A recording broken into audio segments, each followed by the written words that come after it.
All right. What's going on, everyone? Welcome to the 19th episode of the 22 Shots of Moods and Horror podcast. I hope everyone had a happy Mother's Day out there in the horror community. Again, welcome to the 19th episode of 22 Shots of Moods and Horror podcast. I am your host, Jeremy, aka NES Rue 22, as always, joined by my co host, JP, aka Double Shot J, and the man himself, Moodz 616. Got a full show for you guys. Of course, we'll be talking about the news with good old JP. Hopping into this week's Moodz Swingz question, which is the top 5 favorite found footage films. And then I guess we'll be answering your guys' questions. Anyone has any questions this week? I don't think we had any questions. Alrighty. So I guess we'll be hopping into Moodz Swingz if he has anything to say. And then hop into the what we watched. And then we'll be hopping into a discussion on Deadly Shadows. Right? Dead Shadows? Dead Shadows. Dead Shadows. So go ahead, JP, the news. Yeah. All right, so first up we have Clive Barker, who did the Books of Blood. I guess those was his short story compilations. I've never read any Clive Barker at all, so I'm completely unfamiliar with his work.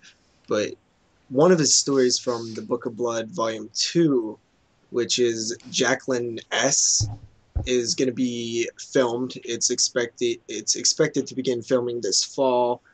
Clive Barker revealed the director Jovanka Vukovic is making her feature film directorial debut. And this story follows a beautiful woman who has the ability to horrifically change people's body shapes simply with her mind. This ability gives her the power to grant men the ultimate sexual experience and, proves fatal. It's a story of sex, power, and the extremes that await us at the limits of desire. Sounds, directly like a Clive Barker type thing to me. I think that has potential to actually be pretty damn cool. Yeah, it's original as hell. I've never really heard anything like that besides, maybe like Hellraiser, which is, vaguely similar. Yeah. Yeah, I think it could be super sick, man. I mean, directed by a woman. Yeah, I mean, that's super cool, man. But I like that concept of being able to change. You said to change other people's bodies and stuff? Yeah, with her mind. So with her mind, so yeah. Like the physical appearance of their body and like morph the body shapes. Like, yeah, that's a deadly weapon, man. If you're doing that with your mind, that's crazy. Yeah. Like that's hard to defend against. Like how do you It's a really interesting idea.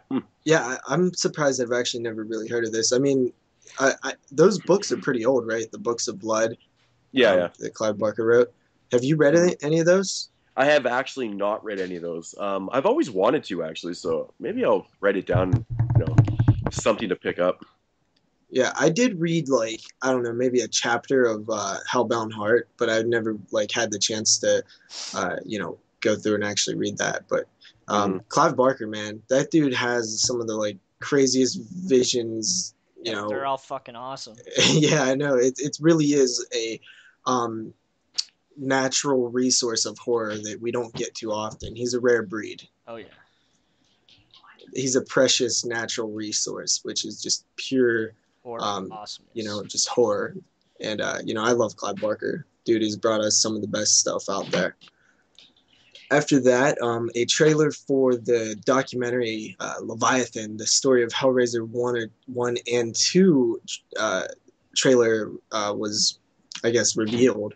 And, there's no official release date on this film. Sometime next year, I guess. I don't know if it's playing at Cannes or whatever, but I watched the trailer, and honestly, it doesn't look to the quality of Elm Street Legacy or Crystal Lake Memories or even 25 Years of Terror, but it should be interesting to just, learn a little bit more about the history of Hellraiser 1 and 2. A little bummed they didn't do the whole franchise, even though there's not much to say. I think it would make for some very funny moments talking about the later sequels. Yeah. Yeah, I would love to hear them talk about Hell World, man. Yeah, I would. I think it'd be so interesting to hear those stories and just to hear it right out of their mouth saying, the original script for Hell World wasn't actually intended to be a Hellraiser film. Yeah, we just sprinkled Pinhead and his Cenobites in the script. Like, I would love to hear all that backstory about, like, the financial stuff and all the legal stuff on why they had to do that and the decisions and thought process behind doing that and stuff. I think that would be almost a more interesting documentary than the stuff that you can just see on, Hellraiser bonus disc, Yeah. But I'm surely gonna pick it up. I revisited Hellraiser recently, and I think I have to probably take back a little bit of what I said about it being slightly overrated. It's a pretty damn strong story, so I'm gonna have to eat my words on that one. Oh, I could see that coming. My way. You know what's funny? I actually watched Hellraiser not too long ago again, also, and that movie's really. It's just good. Yeah, it really is, man. It really is. Yeah. Like, I don't know, man. I always thought it was so interesting when you said it was overrated. I'm just like, I couldn't see it being overrated because it's a pretty cool and unique idea, right? Yeah, it really is. And mainly what I was thinking of was I hadn't seen it for a while at that time, and I was thinking back, and I was like, I remember the story seemed a little, like, kind of not perfectly told, and it kind of, that was the one thing that stuck out to me, and I totally forgot about just the crazy imagery and like how original everything was. I still do think Hellraiser 2 is the stronger film, and I think that's also what I was getting at as like Hellraiser 1 is slightly overrated considering how good Hellraiser 2 is. I think that was part of it also. Mm-hmm. Yeah, I mean, I do actually prefer Hellraiser 2 over the first one also, but I mean, not to take anything away from the first one, it's brilliant, but I do like the second one more too. Yeah, somewhere out there, Clive Craven is smiling. Yeah, totally. Yeah. Yeah. Okay, so after that, this would have been news like a couple days ago, but it's not really news anymore because it already happened. But there was a special marathon on the El Rey network, and there was a new program that I guess they're doing. I guess it was like an hour long. It was called The Director's Chair, where they take a director and they kind of interview him, and then they marathon his films afterwards. And the first episode of this was John Carpenter. So Robert Rodriguez sat down with John Carpenter and interviewed him about his career and all that stuff. And then afterwards they showed The Fog and Assault on Precinct 13, Escape from New York, and then they re-aired Director's Chair and then replayed that again. But that premiered May 10th at 1 p.m. Eastern, and I totally fucking missed it. I totally just forgot about it. I was bummed, man. Yeah, especially being John Carpenter too, right? Yeah. El Rey Network is doing some big things, man. This is the home for genre fans right now, and it just sucks that not a lot of people know about it still. Not a lot of people are aware that it's out there.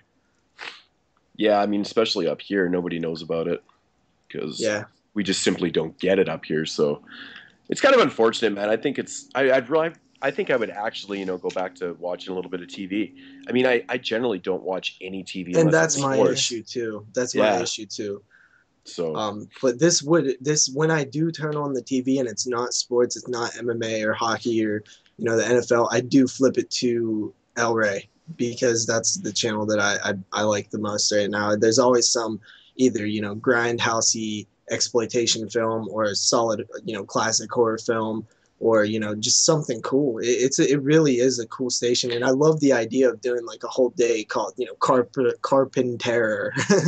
Yeah. So I know we talked about this before, but I don't know if it's been brought up since you've been actually watching the network. But are the movies uncut on the network? I actually don't even know because I never actually sat down and watched a full movie on there. I would just, leave it on in the background, so I never really noticed. But that is a good question. I would have to assume not. Just because it seems like more of a... Yeah. I wasn't but yeah, so they don't have swearing. It's probably a chiller channel. Okay. Yeah. Yeah, I know it's not in HD, which is a little annoying, but yeah, totally El Rey. Everybody should support this if you have it in your area. Even social media. Tweet them. Share their stuff on Facebook. That always helps. Yeah. Yep. All right. After that, we have a director for Insidious 3. Obviously, it's not James Wan, but I do like what they did. If they're not going to pick James Wan, this is a good guy to go to. It's I don't know his actual name, but he is the writer. He was the co-writer of Insidious 1 and 2, and he also played Specs in the film. He was one of the, like ghost hunter type guys. The paranormal investigators, whatever that title is. Yeah, he was one of those guys. So he's going to be writing Insidious Chapter 3 and directing it. So, it's in good hands. Somebody who's been with it since, day one. Kind of like B.J. McDonald a little bit in Hatchet 3. He was there from the beginning. Steadicam operator guy. Or whatever he was. I can't really remember. Once again, I think every time we talk about it, Insidious, I always have to say, well, I still need to see the sequel. Yeah, I know. But I just throw that in there. Yeah. The sequel, going back to when I mentioned it on the show, it is the prime reason that I stopped watching trailers now, because I felt like the trailer for Insidious 2 gave away all of the big moments in the film and really, really, really made it kind of lackluster when I was watching it. I was really bummed out by that. So I'm done with trailers. Yeah, that is such a disappointment, man. When you watch a trailer and it just exposes all the good shit from the film. Like, honestly, who's cutting these fucking trailers together? Like, how can that even, how could you allow that to get out there? I mean, that's just... Do you know what? Cool, I actually, speaking of this is interesting. I was just listening to, I don't know if it was a podcast or an interview or something, but it was with a guy who actually cut trailers. Like, that was his, that's his job. He cuts trailers, and he'd been around since, the 80s, probably even earlier. And I think it was the guy who directed Silent Night, Deadly Night Part 2, actually. Well, that's such a great film for your... That's awesome. Yeah, and by the way, I directed Silent Night, Deadly Night Part 2. That's like saying I directed it's like I directed Hellraiser, Hellworld. It's like, what do you fucking do?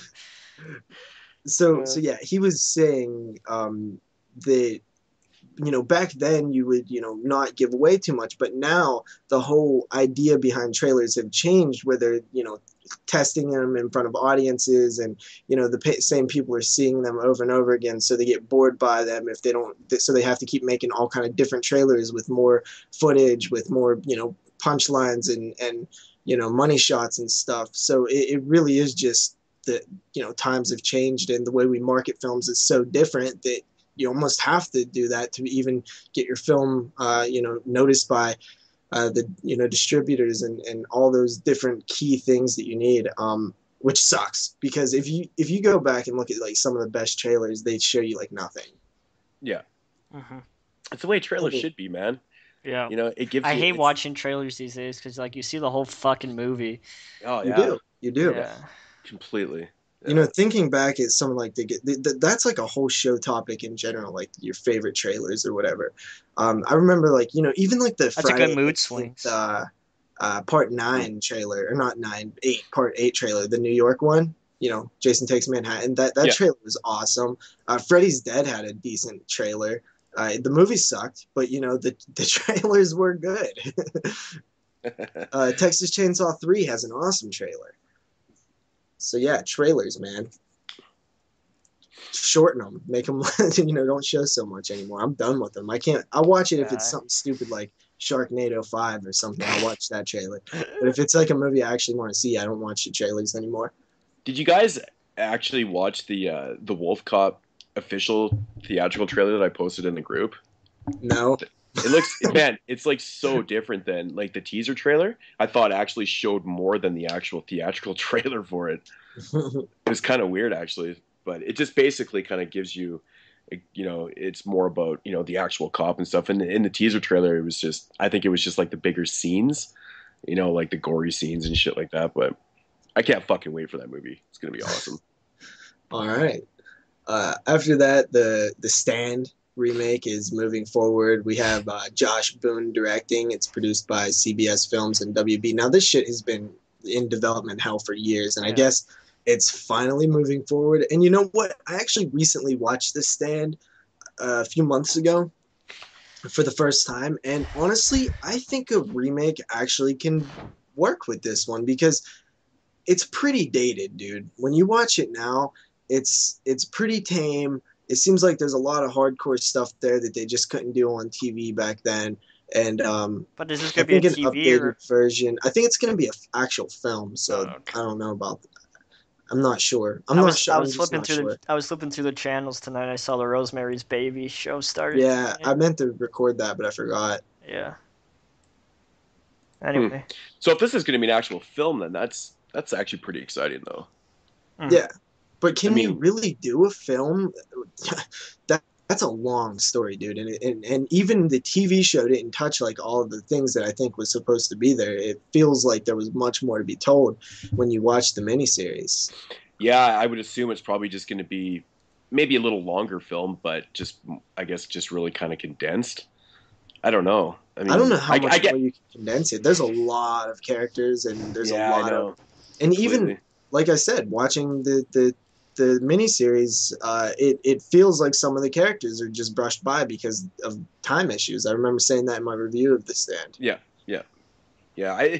Man, it's been so long since I've watched that movie. Like I actually really don't even remember it that much. It's kind of sad. It's kind of a bit dated, to be honest. So Yeah, I'm not totally against the remake because even the Stand TV miniseries, it's not like by any means like flawless. There's some issues there that definitely could be tightened up, and it's not one of those films that is like perfect that you shouldn't touch. Mm-hmm. Yeah. So yeah, Hannibal season 3 is happening. I guess the ratings weren't like super awesome like they wanted them to be, but they're still going ahead with the third season of Hannibal. It got greenlit, so NBC is moving forward with another season of Hannibal, which there's a lot of people who really like this show. Yeah, I mean, we were talking about it, I think, last week, and I think even people were giving feedback saying, yeah, it's really good. I think that's just so surprising to me that it's actually It really that good is. on TV, because I just I thought don't that. even like Hannibal that much. Like the film series, the franchise. Like I'm not like huge into it. Like Silence of the Lambs is a damn good film, but I'm not like as passionate about the series as a lot of people are. Yeah, I like the movies. I really kind of prefer like Manhunter is actually like my favorite one. I've actually not even seen that, so. So, but yeah, I mean, they're not overall like the best films in the world. Like Silence of the Lambs, I think is brilliant, but yeah, I just thought like the whole concept for Hannibal for being on TV was so intriguing that it's actually Jeremy, you better working out stop so typing well. right Sorry, now. sorry. Oh my god. Um, I'm gonna be so embarrassed now. but You're gonna even be more embarrassed now that you said you're gonna be embarrassed. No.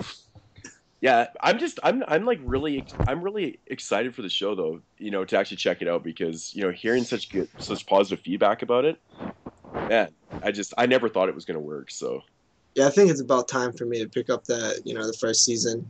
yeah, I think I could check it out. Man, I just feel like I'm falling so far behind on TV shows that like I I know they're actually like want to on check out. season 4 of American Horror Story, and I've still not even sat down and watched the first season. Yeah, I haven't. I just haven't watched it. Yeah, I haven't even watched the first season either, and like I want to, get into that one. I think I want to check out Bates Motel. Yeah, I heard Bates Motel is pretty good. Yeah, and now I'm intrigued on the Hannibal too. So this is like getting out of control, man. I don't know, man. How was the episodes of From Dusk Till Dawn, JP? I only watched like the first 3 episodes. I'll wait for it to hit video, and then I'll pick it up or whatever. That I like binge watching. I don't really like to wait week to week. Yeah, but I thought it was pretty damn solid from what I've seen. I was more surprised with that than I was Bates Motel because I thought there was no way in hell that show was going to even like hold a candle to it. Well, it does. That's really kind of unfair to compare it to the actual film, but it's just so surprisingly that I didn't hate it, and I actually thought it was pretty good, from what I've seen. And I hear it just gets even better once they get to the titty twister and shit. The fucking titty twister, best name ever, so good. But yeah, it's another one that I'm actually kind of curious to check out too. So I don't know, maybe I'm gonna have to pick these up and then do some binge watching and get them out of the way. The nice thing about TV shows nowadays is that they really only have like they limit themselves, for the episodes and stuff, right? Back in the day when you watch a sitcom, there'd be like yeah, there'd be like 30 episodes in like a season or something like that. You're like, holy shit, that's a lot of TV. But now if it's like 12 episodes or whatever, it's just, you can totally binge watch that. And, you know, I love that so much more though. I think it works way better when you have like, you know, less episodes, and because then every episode kind of means something, you know? Mm-hmm. Yeah. TV, the landscape of TV has changed dramatically since even the 90s. We talked about this before. Yeah, we talked about this like last week. Yeah. Yeah, there's definitely not that filler that they used to have. I like that. Dude, the freaking clip show episodes, goddamn, imagine trying to do that today. Ugh. Yeah. Clip shows were the worst. That used to be the most disappointing thing ever. You know, like you're watching, say you're watching like, I don't know, some random sitcom or whatever, and then like the brand new episode's like a clip show. You're like, are you serious?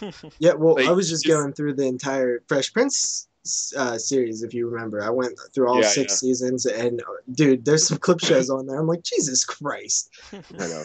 And I actually watched them too, which is even more fucking retarded.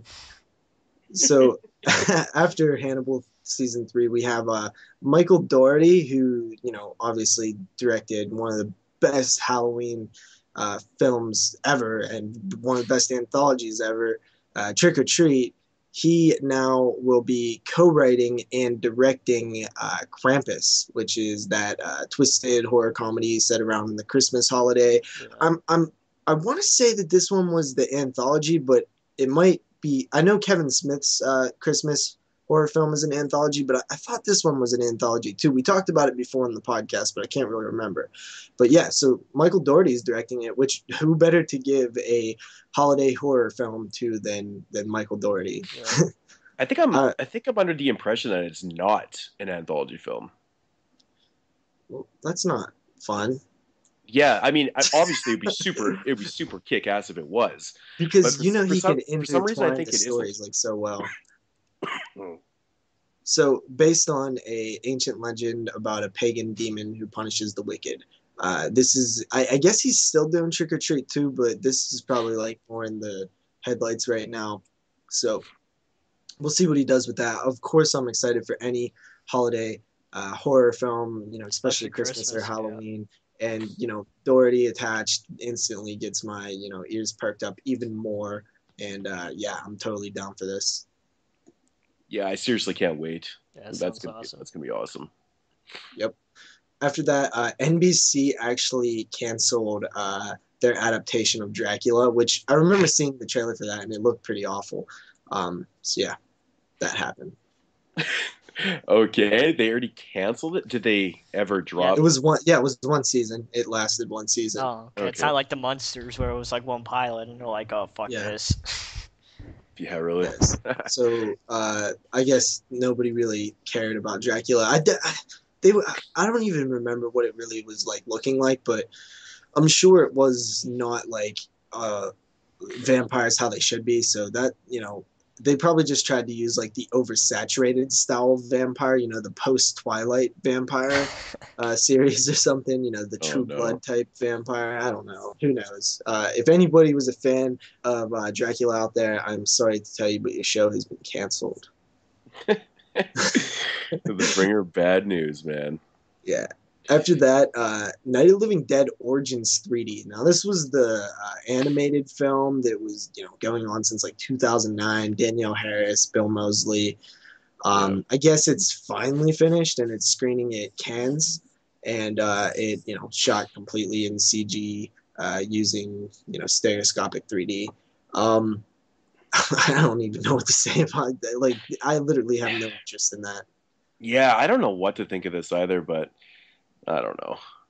Yeah. I mean, seriously, it doesn't interest me at all, to be honest, either. But I don't even really like the animated stuff to begin with too much. So, yeah. Well, it's just the fact that it's 3D too, and I'm just like, And it's really? Just the fact that, damn, there's so many fucking reorigins of Night of the Living Dead that it's like, dude. Oh yeah, it's so played out though, but I don't know. Maybe it'll actually be good. Who knows? Oh, don't say that, Moodz, because you know that's not gonna be true. Yeah, I know.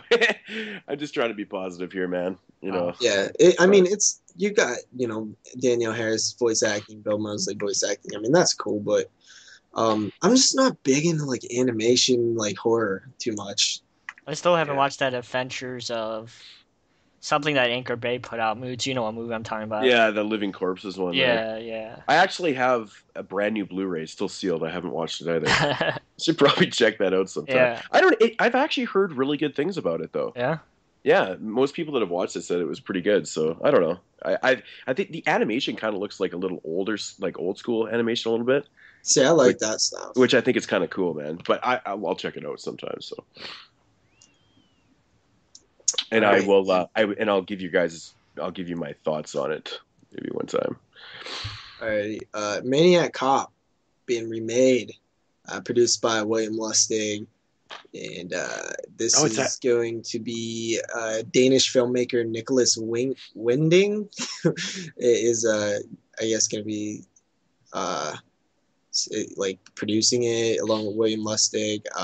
Director is going to be announced at Cannes Film Festival. There's a lot of things happening at Cannes this year. I swore I heard Lustig talk about this like in October when I met him. Like, actually, it's been talked about for a few years now. Yeah. Originally, Lustig was actually directing. Yeah. He was going to what? Yeah. That's so bizarre. That's so bizarre. I think it's kind of cool that he's actually involved in this, though. So, yeah. I mean, that's a plus. Yeah, for sure. Maniac Cop is pretty... Oh, the writer is even more bizarre. The writer is the guy who wrote the second Captain America movie. Like the new one. Okay, come again? What? Yeah, dude. Isn't that crazy? Yeah, that's really weird. So why like how do you get that job? Like, hey, like you're sitting around the table one day, like William Lustig and all those guys are just like, hey, you know, why don't we get the writer from the Captain America film to do, you know, the Maniac Cop remake? Like, doesn't that just sound right? Yeah, well, what I think is maybe the treatment was wrote like a while ago, or, you know, the script was written a while ago before he got his big break in the Captain America film. You know, it's quite that possible that from the time. I think the guy who did Cabin in the Woods, that happened too. I totally 100% support that theory. I bet you that's exactly what happened. Because, like you said, if this has been going on, this has been in talks for years, it's most likely what happened. Makes sense. So did William Lustig produce the remake of Maniac, didn't he?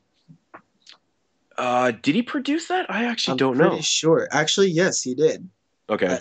I think he was attached to it. Yeah. So, dude, this could... I mean, you know, dude, my only like beef with it is you're not gonna capture that like New York setting. So I would actually just set it somewhere else because it's not going to feel the same and it's going to bug me. But then again, you know what, man? Maniac did an okay job of it, so I guess I can't really... You'll have to shoot at like 2 o'clock in the morning, like old Maniac Cop. I love me some sleazy New York, and it's like one of my favorite things in the world when it comes to horror films. I just am obsessed with that look. There's nothing cooler than watching a film that's set in like 1980s New York, man. It always just has that really awesome atmosphere, no matter how shitty the film is. It always seems to capture it well. It's great. Yeah, dude. You think stuff like Basket Case and Chud, where everything's just filthy. It's just man, gross, those are nasty. Those are perfect examples, man. Like Chud is so filthy. It's so filthy. In Basket Case, Daniel Stern walking around with his nasty ass greasy like face and shit. It's fucking gross. I love it. Totally, man. Totally. Fucking awesome. Yeah. Maniac Cop. You know what, man? Why the fuck not? you know, honestly, that just knowing like, you know, that Lustig's involved in it and stuff, like generally I would say, you know, nay on the fucking remake for Maniac Cop, but whatever, man. Yeah, it's kind of a cool story though, man. I mean, it's like there's more to that story that you can tell. I mean, Maniac Cop 3 like kind of sucked a little bit, so yeah. Well, I mean, they even admitted they even admitted that like I don't know what Larry Cohen was doing with that script and stuff, or with the screenplay and stuff, but yeah, it is a really bad sequel. I don't know. I know Zach's just screaming right now, going "fuck you guys." I like that. So surprising to me. But it's funny though because like even like, you know, Larry Cohen and stuff, they've even admitted that movie's not good. Okay, guys, you let us know. What would you rather have, Maniac Cop 4 or Maniac Cop Remake? Yeah. So, Either way is, I'm whatever. down for whatever, dude. I want to see another Maniac Cop. That's what I want to see. Hmm. Yeah. I don't know. Maniac Cop 4? There's really not much to continue, though. Yeah, Like, you know what I mean? Yeah.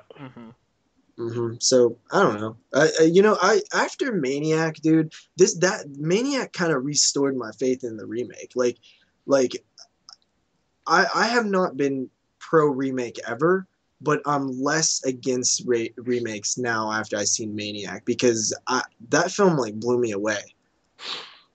Yeah, I mean, of course, for me, it was, it was, I literally lost my socks on that one because What? I I've never heard that in my life. Lost my socks? it blew my socks off. It blew my socks off, and I couldn't find them after. Like they were just poof, they were gone. My But socks always disappear.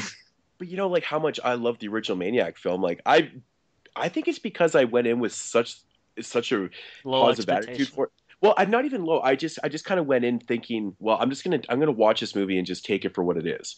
Like I'm not really expecting anything from it, and I think I went in with the perfect mindset. Like I wasn't expecting. Like I mean, honestly, like we've talked about this before, but when I heard that Elijah Wood was going to be playing, the killer, I was like, oh, for fuck's sakes! I'm like, that is the worst start, the worst thing ever to hear. Yeah. That's the first details I heard about the film, and I was like, oh my god, are you serious?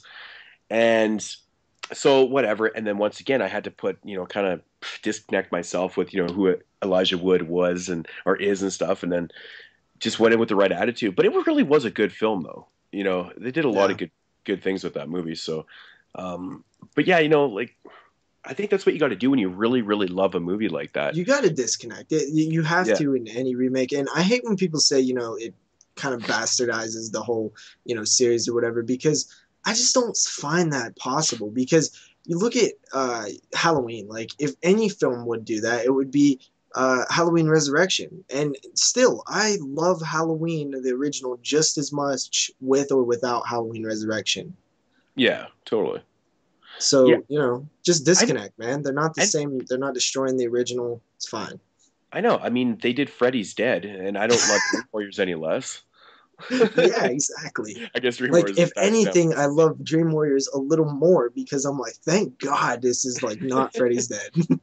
Yeah, but Thank yeah, God there's no Power Glove in here. I I always thought it was so interesting when people say that though. They're like, these sequels are just bringing down the franchise and stuff like, or ruining like these type of films. And I'm like, how is that even possible? I mean, technically, it can bring down the franchise because when you're Yeah, looking at the franchise totally. as a whole, but I it meant doesn't hurt the original films. well, Like that's the ones you like are still you're still gonna like them just as much. totally. And I just kind of worded that funny, but that's what I meant though. I meant like the original films and stuff. And Yeah, I yeah. don't think it hurts it at all, really. I mean, it's just like Even they're in the still there. Hellraiser series? Well, I mean, as bad as the Hellraiser sequels are, it doesn't change my opinion on part one and two at all. At all.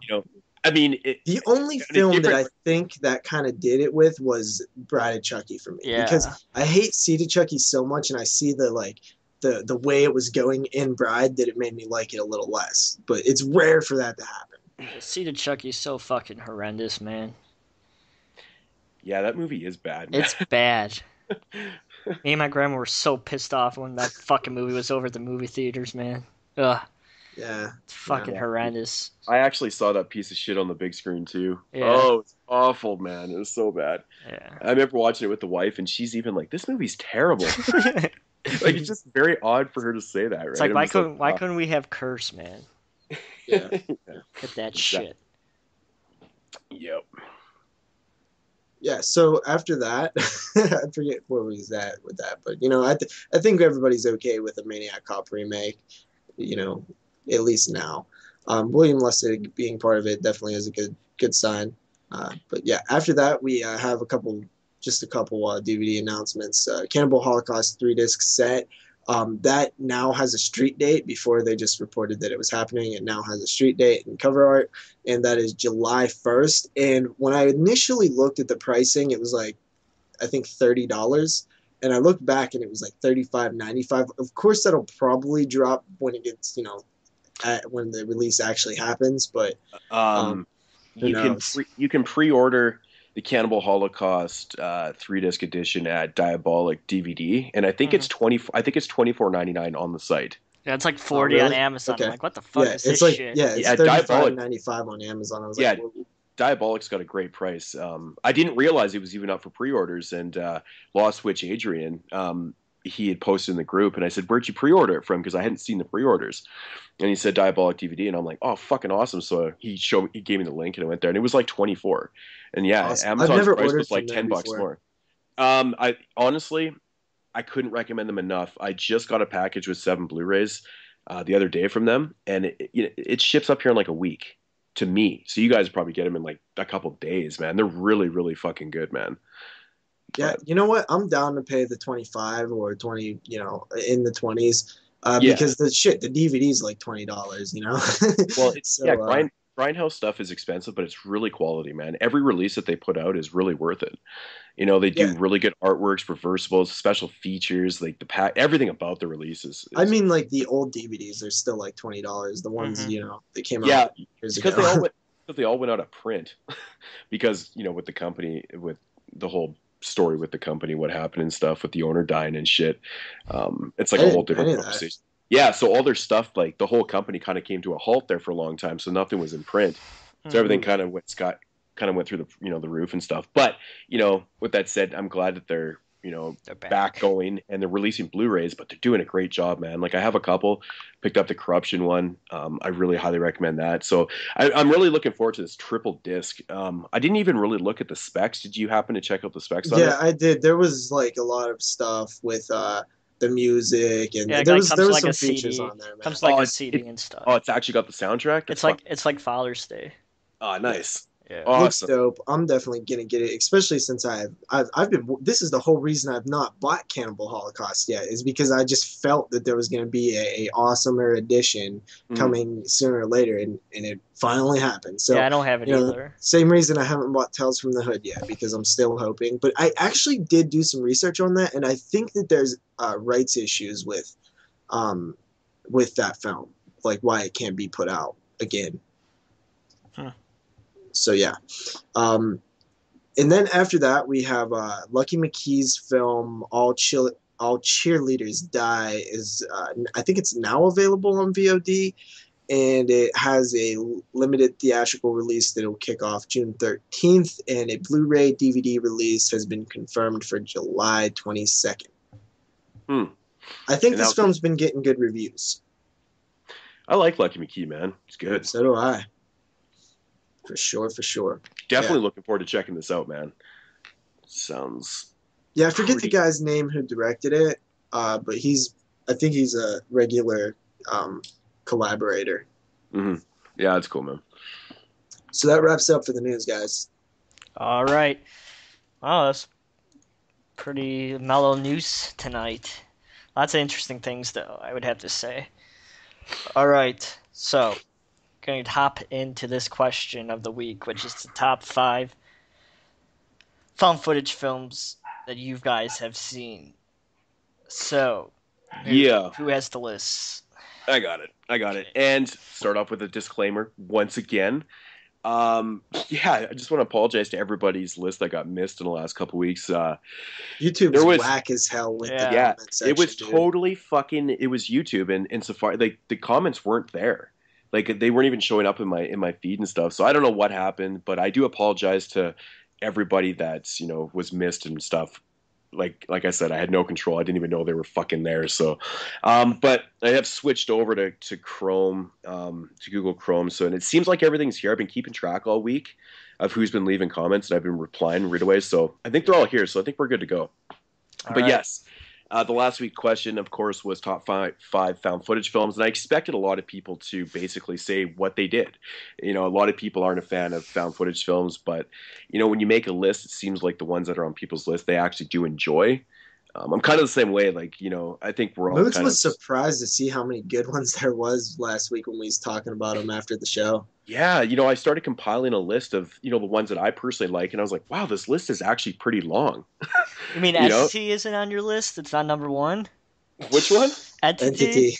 Oh, yeah, fuck that. That movie's so bad.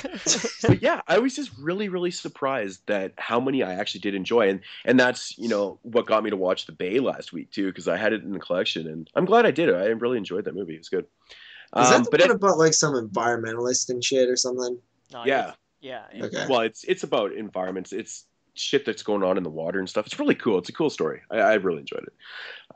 Okay, so we'll get into this top 5 list here, and Andrew Cripps, top 5 found footage films. The Last Horror Movie. That's a good choice. Number 4, Grave Encounters. I know Jeremy always talks highly of this one. I still have yet to see it. JP, you haven't seen it either, have you? No, I haven't. Okay.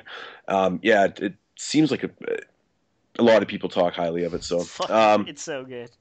Number 3, VHS 1 and 2. So Andrew is cheating. Number 2 is The Blair Witch Project, and number 1 is Cannibal Holocaust. Yeah, cool, man. Now, I think I actually had people ask me if Cannibal Holocaust, you know, fits the criteria of found footage, and of course it does, because I think it's basically one of the first ones. Sorry, guys. I am going to make sure that I'm not fucking missing anybody here. Okay. Who do we got here? We got Joey Herring. Sorry, guys. All right. So, Lost Witch, Adrian's list right here. He said that, you know, he didn't even do 5. He said he's not a big fan of it, so he only did 4. So, number 4, Diary of the Dead. Number 3, VHS 2. Blair Witch Project, number 2, and number 1, Cannibal Holocaust. So you didn't like VHS even, huh? The first one. Yeah, it's interesting. Okay, Paul Henderson. We've got number 5, Grave Encounters. VHS 2 at number 4. Number 3, The Last Broadcast. Number 2. Still need to see that. Yeah. Number 2. On DVD. Yeah. Yeah, I think it's like a little more harder to get now. I think. I'm not sure. Don't quote me. That's like the Pokesty tapes or whatever. Pokesty tapes. Yeah, that's not on DVD. Number 2, The Troll Hunter, and number 1, Cannibal Holocaust. So we are seeing a trend here, which is kind of what I expected with this. Critter Buster, number 6. He did a top 6 list because he was one of the guys that the list got missed last week. So sorry, I apologize once again. Number 6, he put Chronicle. I've still yet to actually watch that movie. solid film. I wouldn't necessarily classify it as horror, but it's if it was, I would definitely have it on my top 5 because that movie kicks some major ass. It's a really good like character study-ish thing. Found footage angle is really, really great, and you know it's just badass. It's like it's the kind of superhero film I want to see. Yeah, I heard it's actually really fucking good.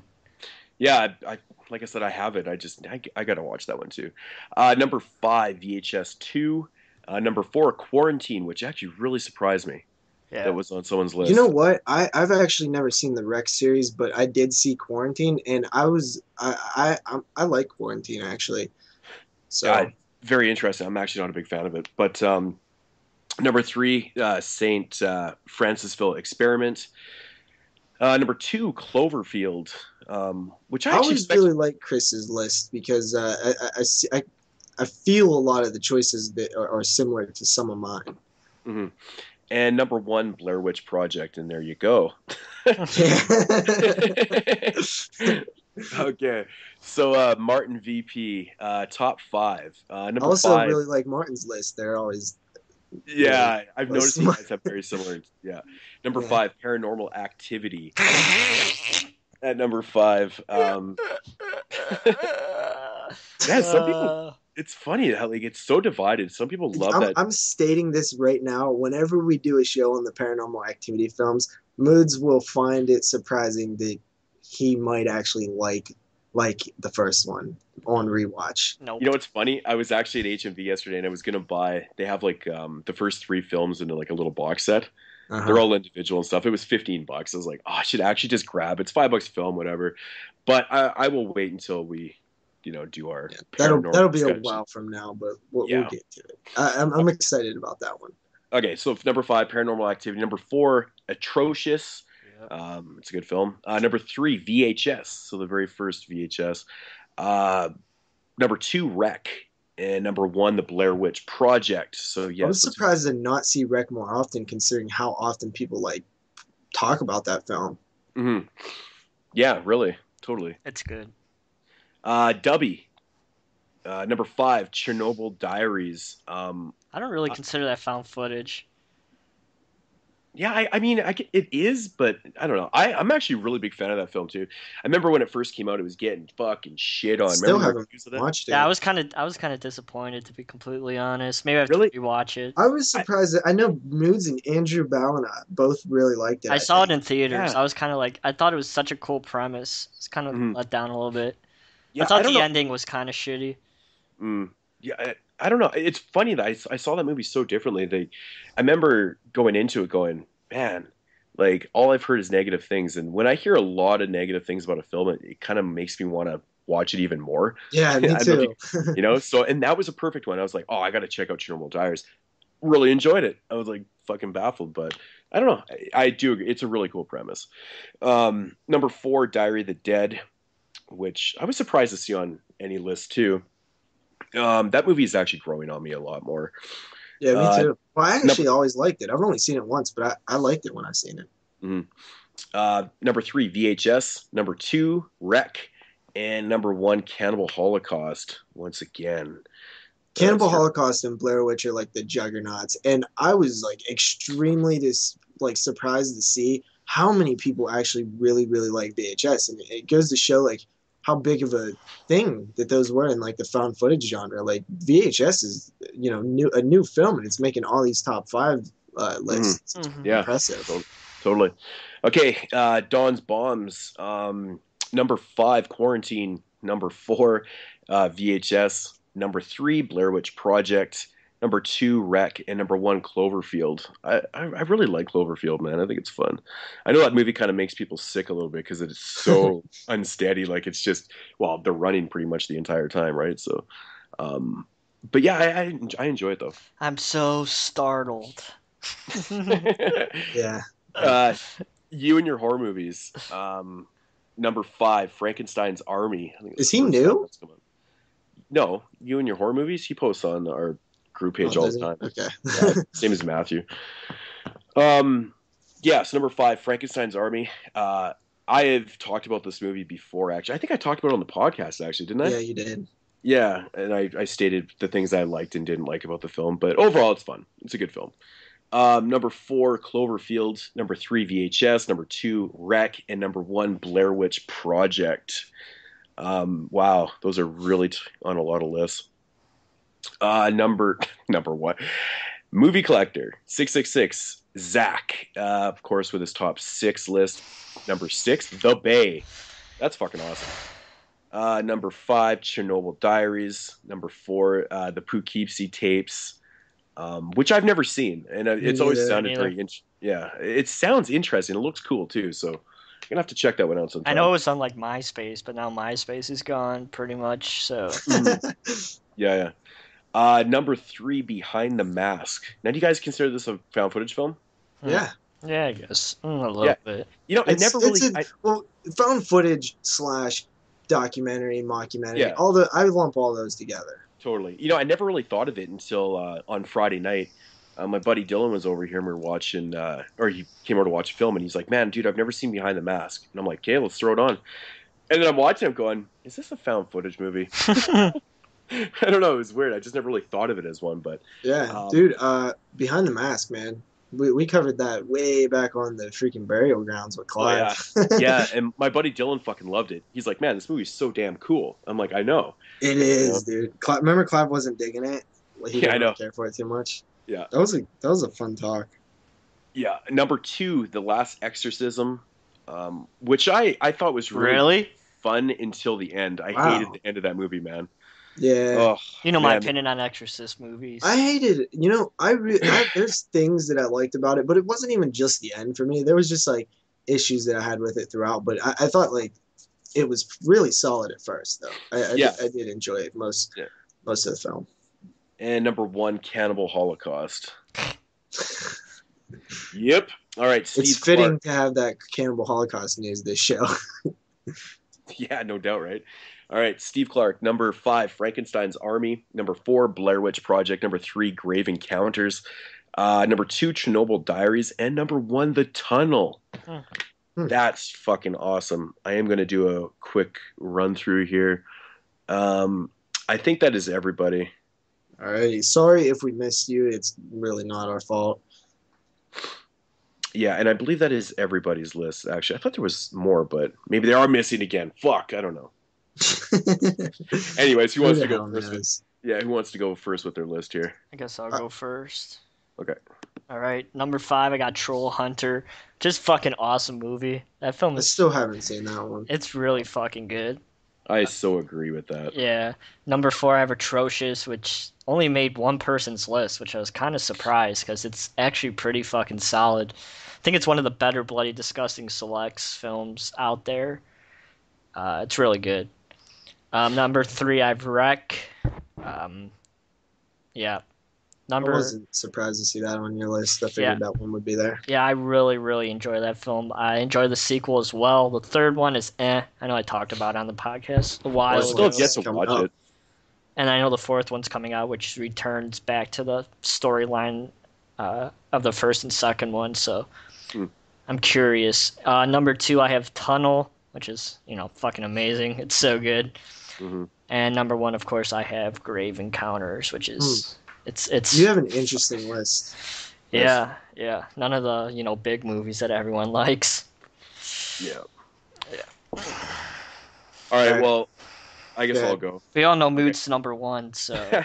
So I thought I'd, take, Zach's motto and do a top 6 this week because you motherfucker.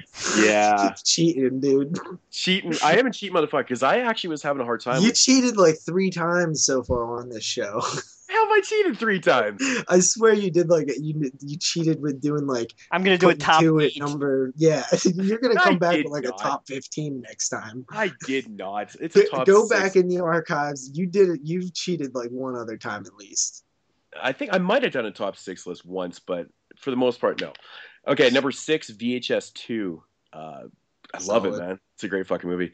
Number 5, Long Pigs. I was surprised not to see this on anyone's list.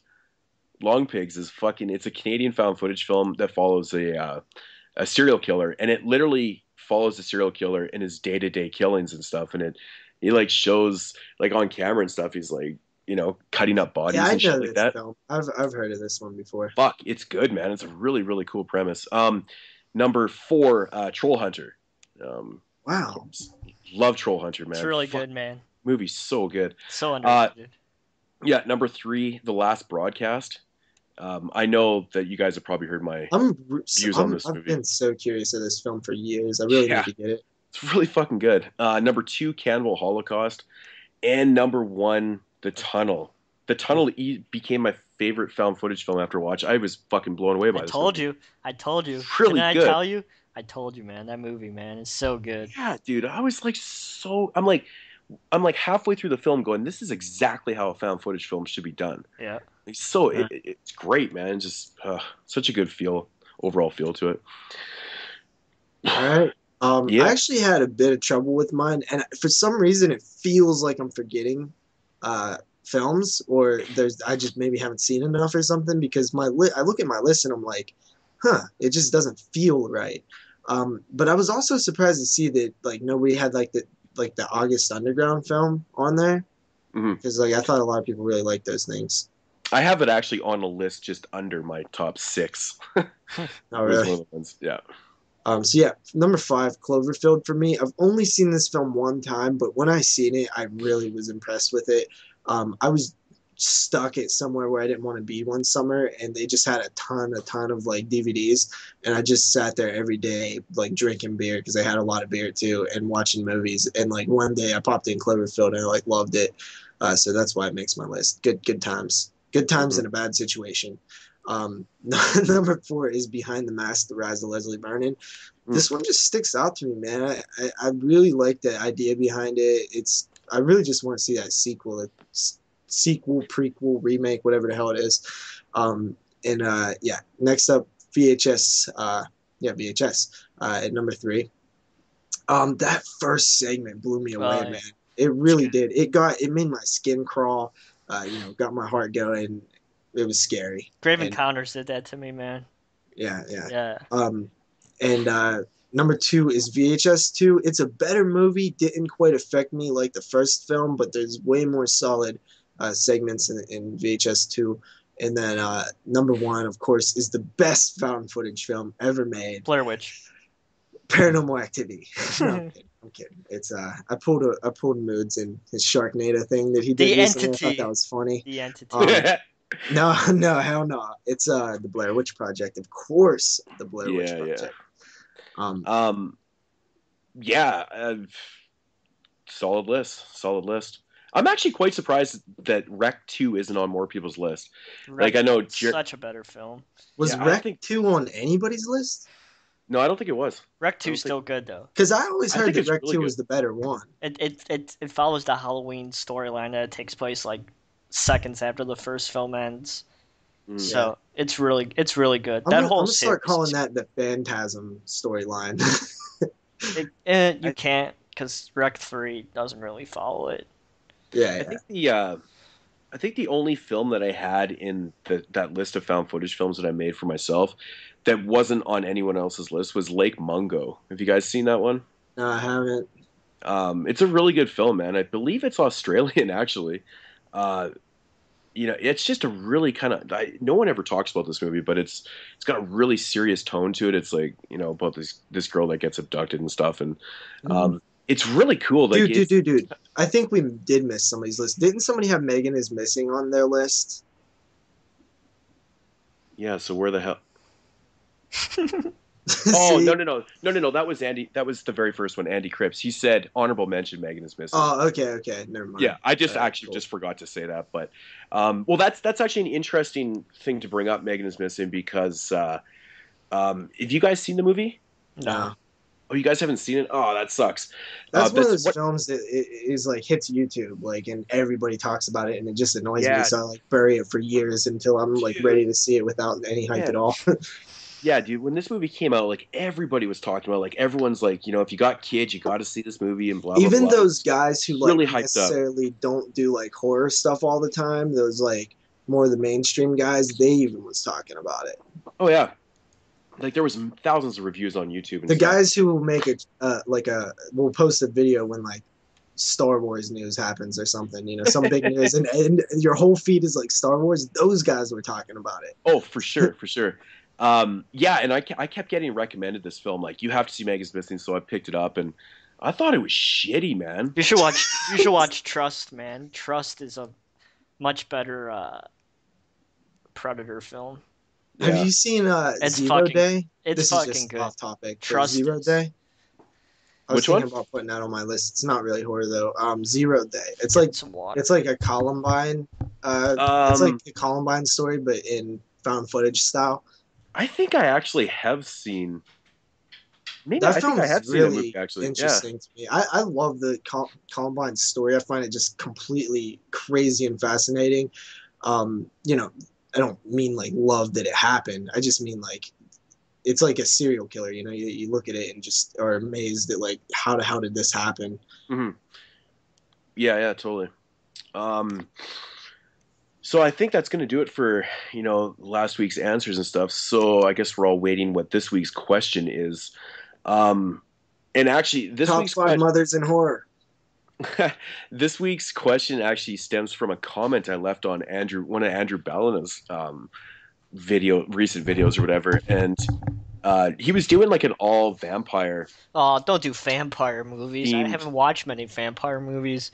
Dude, you've seen vampires. There's like a billion vampire movies. You've had to see enough to make 5. But this makes this question stems from this comment that I made because he's doing this update and stuff, and I was thinking to myself, I'm like, fuck, I don't even know if I could do a top 10 list of post 2000 vampire films. And I was like, shit. Well, this works perfect for. Oh, I definitely could do a list. Okay, so your top 5 post 2000 vampire films. I was really having a hard time even thinking of a bunch that I liked because there's so many that I dislike. There's a couple really obvious choices in there. I think that everyone's probably thinking the same thing right now. Interview with a Vampire. Well, no, that movie came on the 90s. Oh, it's 90s? Yeah. That came out. I remember watching that when it hit video. Fuck, that movie's so good.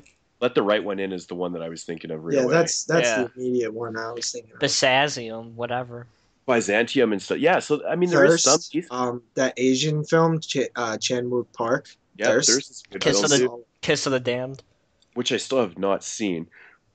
But yeah, okay, so that's next week's question: top 5 post 2000 vampire films. Because I did the post because I thought it was a hard question, and obviously pre 2000 would be pretty fucking easy to make. Yeah, it would just be hard to narrow it down because there's so many good vampire films. Fright Night, fucking Lost Boys. Yeah, shit, dude. There's so Near Dark. Jesus Christ, that's my list right there. Yeah, Ravenous, but Ravenous fucking cannibals. Yeah, right. Like the 80s one, but I like a lot of older ones too. Like I actually really like the original Dracula from 31. I love that film. Well, I guess not. I guess technically it is original. I don't know. You guys know what I mean. So top 5 post 2000 vampire films for next week. I know vampires isn't everyone's cup of tea, but you know. Yeah, vampires have gotten annoying. They're just like that annoying like horror thing that used to be cool. Yeah, exactly. Okay, so I guess we'll get into some releases. I don't think last week I even did the releases, did I? I don't think we did. I didn't do anything. It's like a. We spent like an hour and a half on the news. Yeah, because last week's news was insane. So some of the releases that came out last week, I'll just quickly go over them. Mr. Jones, do you guys have any interest in seeing Mr. Jones? Yeah, I have. I saw it at Walmart. Movie? I've been following like the pictures because, like I said, I quit watching trailers, but the fucking pictures. What do they call those? Whatever the images, the images that come out to promote the movie, like those were really cool looking. Yeah. So I wanted to see this shit, like just based on those images. I've noticed some people already picked it up and stuff, and I don't know, it looks kind of cool. I was actually going to pick it up yesterday, but I was like, nah, I just didn't feel like spending the money. But I think it looks kind of cool. It's $1.50 pickup. Yeah, I think so. And also, I just wanted to briefly mention all the fucking Godzilla films that got released last week. I know everyone's been picking these things up left and right. They're actually pretty cheap right now, but I mean, I'm not going to go through all the titles, but everybody knows that they're out there. Who's putting those out? Is it like Echo Bridge? Sony. Oh, okay. Yeah, it's really interesting. There's so many of them. It's really cool that they're releasing all those older films. But Countess Were they Dracula, not released or something? I don't know if some of these had DVD releases before, or so now are all the Godzilla films out in the U.S. on the right versions? No idea. Because if I want to watch them, I want to watch them all. So yeah, there's a ton, dude. It's crazy how many. Isn't there there's like 30 or some shit? I heard the new one is actually not that bad. I think I'm actually gonna go check it out. I was thinking about it too because I was like, I was looking at it and I was just like, dude, this actually looks pretty cool. Like, Countess Dracula finally came out from Synapse Films, part of the Hammer Horror Collection. Fucking pick it up; it's phenomenal. The Birds came out on Blu-ray last week. Well, it's already out on Blu-ray, but it got an individual release. It got an individual release, exactly. More Godfather. That's another film I've never seen, and I really need to see The Birds. It's great, man. It's a good film. And I believe that the Psycho Blu-ray got a re-release. Yeah, it did. So that's. I noticed that the other day. I was at the store and I seen a bunch of copies in there. I'm like, oh, that has to be a re-release, but it does because it's like got a digital copy and stuff. So for the people out there that didn't pick up the Psycho Blu-ray before it went out of print, it has been re-released. So that is awesome. Same with Salem's Lot. See, yes. yeah, actually that is out. The thing with Psycho is when that went out of print, I was not worried at all. I was like, "There's no way in hell that this isn't going to get another release some point in my life." You know, it's just one of those films that is constantly going to be re-released throughout time that you never have to worry about it going out of print. 100% agree with you. And also a film from 1977 called Werewolf. I think the fucking cover art just looks phenomenal in this. Really, how are you going to call your film Werewolf? That's like making your superhero invincible. Yeah, I know. It's awesome. But yeah, the cover. Oh yeah. By the way, guys, Hawks won. Go on. Oh, did they end up winning? Wow. Okay, so for this week's releases that are coming out this Tuesday, we have from Scream Factory, Evil Speak, and Final Exam are being released on Tuesday. Fucking awesome. Anyone? No? Okay. How many copies of Final Exam do you have now, Moodz? Final Exam? No, this will just be my second one, but this will be my third copy of Evil Speak, though. Yeah. So, yeah, that's ridiculous. There's a movie, like a slasher film called Hazard Jack that's coming out. Look, I thought it actually looked kind of cool. Sounds terrible. It does. It totally sounds terrible, but the dude actually looks kind of cool on the cover. And we got some, like, 4-packs and stuff. Have you guys heard anything about the movie Piggy? Nope. No? Okay, anyways. Piggy? Wasn't that released in the UK? No, I remember that was the kid in Lord of the Flies that they killed. I swore I heard Scotty talking about this movie like a long ass fucking time ago. Totally. This movie had a release in the UK a long time ago. It's finally getting a Region 1 release. Anyways, Piggy. I think I heard pretty mixed things on it, though. I think Scotty liked it. Yeah. Okay. There's this fucking movie coming out called The Zombinator. It literally looks like the Terminator, but it's like a zombie. Oh man, so bad. Sounds terrible. Oh, it just sounds so bad. And there is a brand new Troma release coming out this Tuesday, and it's a movie called Bad Mouth. I don't know anything about this. I've never even heard of it. But I will be picking that up in the near future. So sounds like a porno gone wrong. Bad Mouth? Yeah. That's a good name for a porno gone wrong. So yeah, I actually they had a sale on Troma, and I was actually gonna grab that Toxic Avenger box set, but it was in the morning when I seen it, and then by the time I got home, I forgot about it. So nice. Shit. Nice. No, not nice. I didn't grab it. Yeah, well, I'm totally saying that sarcastically. That you fucked that up. You fucked that up big time, dude. I heard it was going for like what, $13 or something. It was like 15. I've only seen the first film. I'm like, you know me and Troma. Like, I'm just not that familiar with it, and I kind of has a bad vibe with me from the beginning. So I figured I would, give the films that kind of get the most praise attention first, see what I think of them. But I fucked up. Yeah.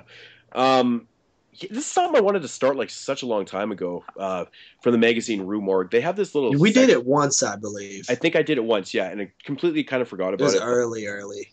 Yeah, so it's a section called Corner.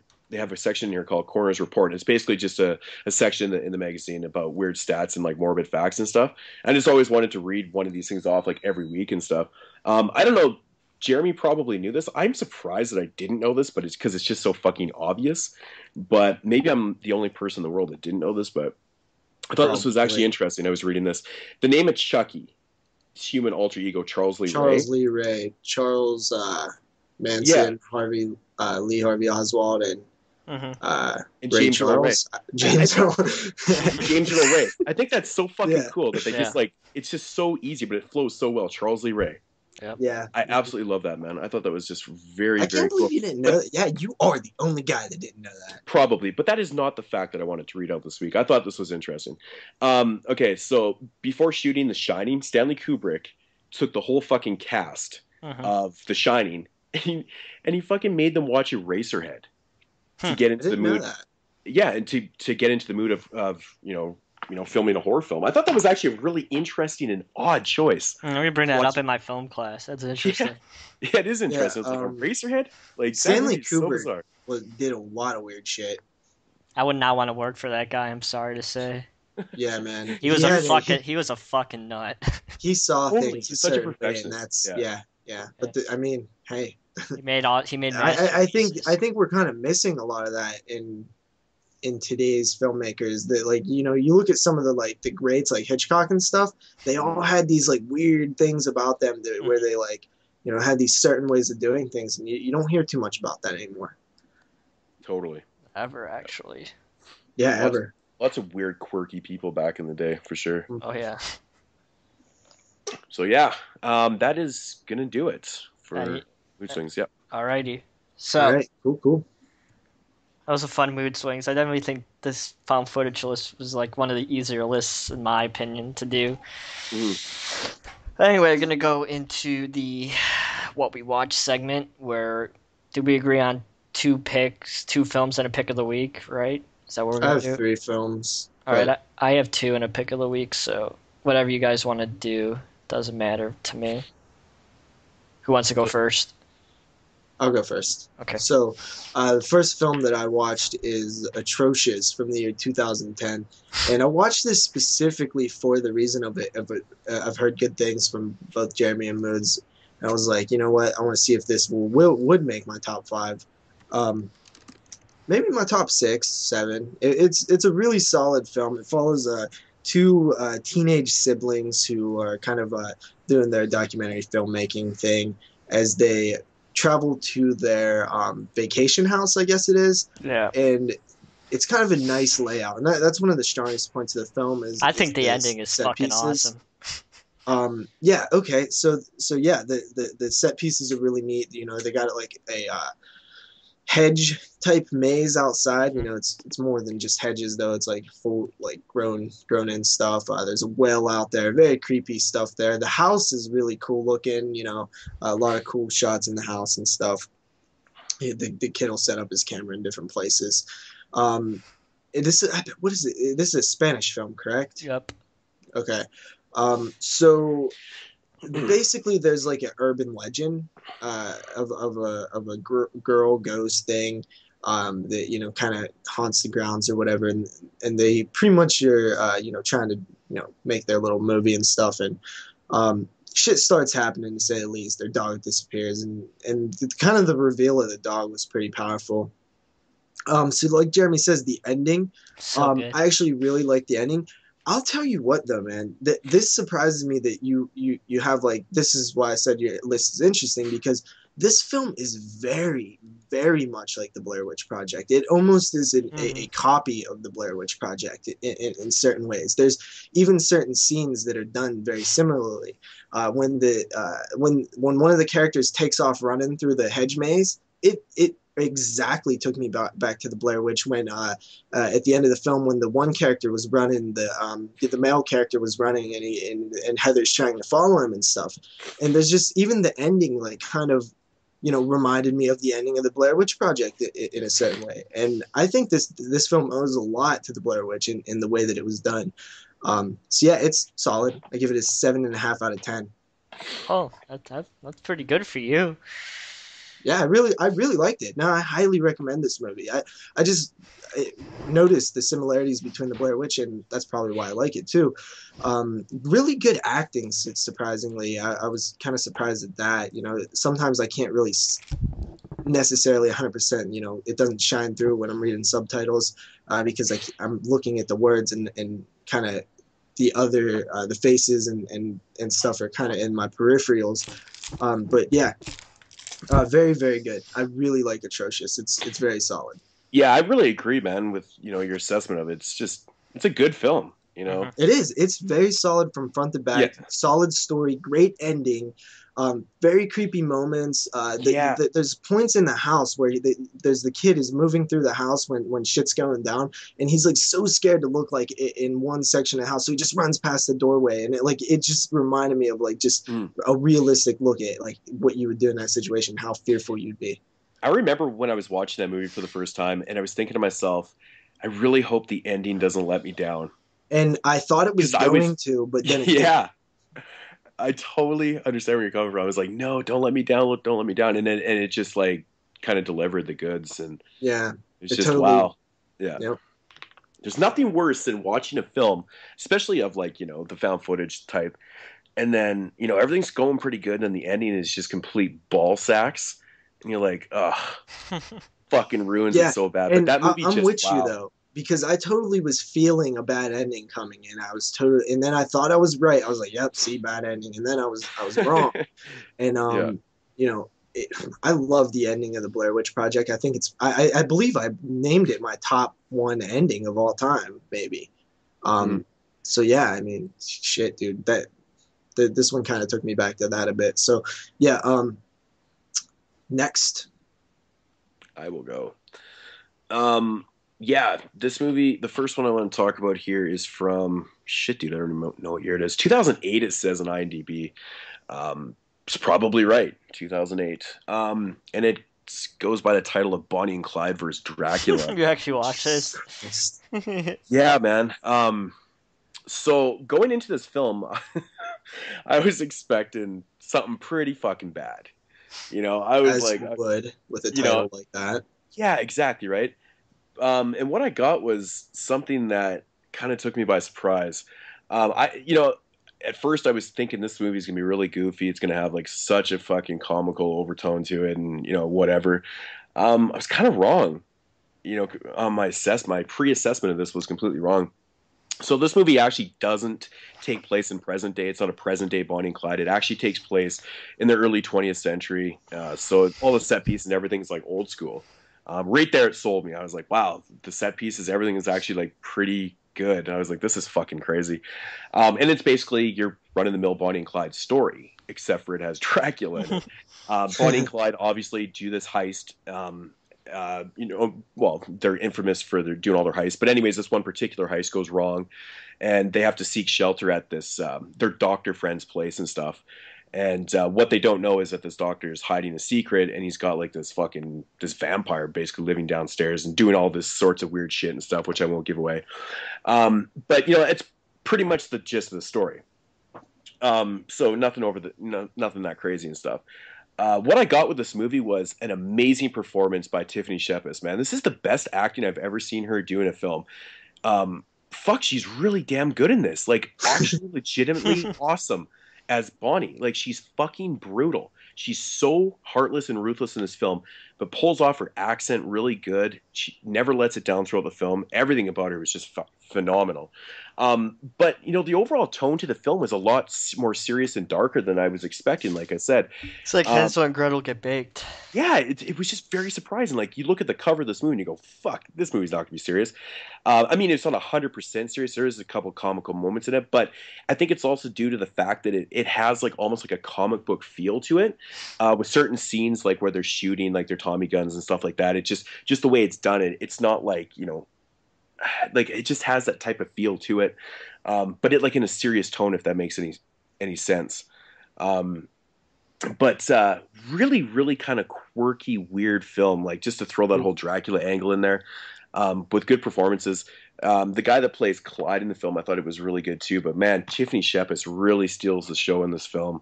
It's worth it to see her. And not only does she get completely buck fucking naked in this movie, it's just so worth that scene alone. But her performance is just great. I love everything. Oh yeah, like, she stands right up out of this little bathtub, and she's completely fucking nude. It's a full frontal shot of her. I was like, wow, that's pretty crazy. But it's definitely worth the watch. I know this is a movie that most people would look at the title and go, I'm gonna pass on by, right? And I totally 99 out of 100 times I would pass. Yeah, and generally I would too. But I remember reading. You wouldn't. You buy the craziest titles ever. Who's it released by? This movie's released by. It's really. I don't know. It's one of those, huh? Yeah, I know those. What is it? Indican Pictures. I know you got it. I know you got it in Family Videos. So yeah. But yeah, I'm totally blind. I totally would pick up this movie. But most people wouldn't. And but the thing is, the reason why I actually wanted to check out this movie, because I actually read a little blip on the director of this film, Timothy Friend or something like that. I think they did like a little interview with him in Rue Morge a couple years back. And I remember they were doing a piece on this, low budget cinema or whatever the fuck it was. And in the interview and stuff, it just sounded kind of very intriguing. And I completely had forgot about this film until I saw it in Family Video. I was like, I got to give that one a shot. Plus, anything with Tiffany Shepis in it, I try to check out because I absolutely love her. I think she's phenomenal. But, without completely embarrassing myself, what's she in? Like, where would I know her from? I don't know that name. I know the name, but I don't know. Tiffany Shepis is one of the most famous like scream queens. Really, like she's in a lot of low budget films, but in like a ton of them. I'm trying to think of what you'd know her from. God, fucking just looking through her discography. There's so many films that she's been in. This is like ridiculous, dude. You know what? If you saw a picture of her, you would fucking know. You would know. Okay. I'm so bad with remembering names, man. People come up to me in like Walmart and be like, "Hey, JP, what's going on?" I'm like, "Who the fuck are you?" And I won't know your name. That's funny. But yeah, if you saw her, what she looked like, and that's another interesting thing about the film. Like, she generally has like she's a brunette, but in this film, she's got blonde hair, and it really does suit her. It's pretty cool. But yeah, I got to say, this is one of the most surprising films I've watched in a long time. I wouldn't say this is 100% everyone's cup of tea. Ooh, she's in Sharknado too. Shut the fuck up! I'm serious. That's awesome. Are you talking about the second one? Yeah. But yeah, if I had to rate this, I would give it a solid 7.5 out of 10. I had a really fun time with this, and like I said, I gotta say, like, there's nothing better than blind buying a movie and then it turning out like this. It's one of my favorite feelings in the world. That's why I constantly blind buy things. Those moments are also like the pickaxe murders. What I love about horror in general, just finding being surprised, man. Yeah, and I was talking about the sets and stuff, and that was another thing about this film that really just surprised me. For being such a low budget film, they did a really good job with the little cash that they had, creating these sets and having these old clothes and like the old like 20s cars and shit. They had like some of those vehicles in the film. I thought was very cool, and the guns and shit, like everything was fucking cool, man. Really interesting film. It's definitely worth to watch. Am I up? Yep. Okay. First film I watched is 2010 horror com titled Rubber, put out by Magnet. Oh, Rubber. Have you seen it, Moodz? Yeah. Yeah, this movie is fucking hilarious. It's basically about this tire who goes on a killing streak, and you basically just follow this tire wreaking havoc. Is there a lot of social commentary in this film? I think I've heard that before. Yeah, a little bit. I think there is with the spectators. There's watching spectators. The film. Yeah, I think there's something to be said there and stuff. But you know what I found fascinating about the film is I read, or maybe I don't know if there were special features on it, but I can't remember if I watched it or if I read it. But on how they actually did the tire and stuff, like how they the mechanics that they used them. I thought that was really cool how they did that, man. It fucking worked really well. I love the ending. It's fucking hilarious. Yeah. It's basically just you follow this tire as he rolls down the fucking street in this movie, and he fucks shit up. Yeah, and he fucks shit up. It's actually really. The tire's a he. Is that? Yeah, his name is. I think they like call him like Robert in the credits or something like that. Jesus. Like some weird name. I think it's Robert, isn't it? Something like that. I can't even remember. It's been a while. But yeah, but it's actually a really good horror comedy. There's not many of those. And it's more of a comedy horror though, right? Yeah, and I really haven't heard anybody talk about it recently. I mean, the film's 4 years old, but I mean, I think people were talking about it a little bit, but I want to say this was released like at the same time as Hobo with a Shotgun, like on video. Was it? I think, yeah, it might have been, put out by actually. Magnet, so same with Hobo. So, it's fun. It's like Father's Day fun.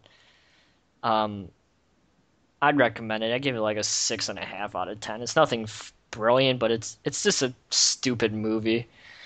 Everyone needs some stupid movies every once in a while. But it's stupid, but it's quirky though, man. That whole thing with the audience like watching what's going on and stuff is so bizarre. Yeah, it doesn't make any sense. Yeah, it's when you it really doesn't think need about to be. It doesn't need to be there, but it's there. You know what it kind of reminded me of? It reminded me of like a really almost like a comical version of like a fucking David Lynch film. Mm-hmm. Is it like a satire or something? Like I really don't know much about this film. I don't think it's much of a satire. I don't know. I really didn't think about it for once. I just fucking put it on. I was like, okay, I'm gonna watch this and not overthink it, like I fucking do everything lately. Yeah. But it's fun. It's something that I'll eventually grab. Check it out. You could get it for dirt cheap. It's definitely worth the watch, though. I mean, I've actually watched it a couple times. I think it's pretty cool. I think my one complaint with the film is I wish that there was a little more like actual kills in it and stuff. Mm-hmm. Like he kills like rabbits and the fucking crows, but bird. he doesn't like kill any like people until, like almost towards the end of the movie. Yeah, But he blows up this guy's head and it's fucking hilarious. yeah. Yeah. It's really fun. Check Rating? it out. Check it out. I already said 6.5 out of 10. Oh, all right. Alrighty, my turn. Yep. All right. The second film I watched is 1980s Terror Train, starring Jamie Lee Curtis. This film follows a group of college, I guess seniors. I'm not really sure what the hell they are.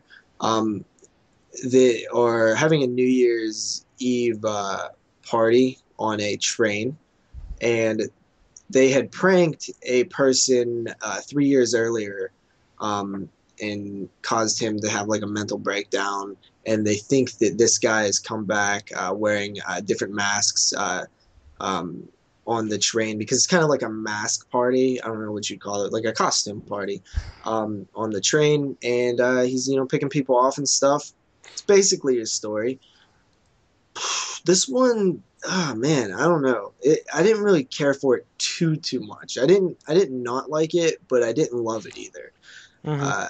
Definitely. I really like the fact that the killer is changing masks like all the time. I liked that too, but I almost thought they could have did it a bit more. Like it seems like they kind of abandoned it at times. Like it just, I don't know. I wish like every person he kills, he like would take their mask, and they made more of a point of it.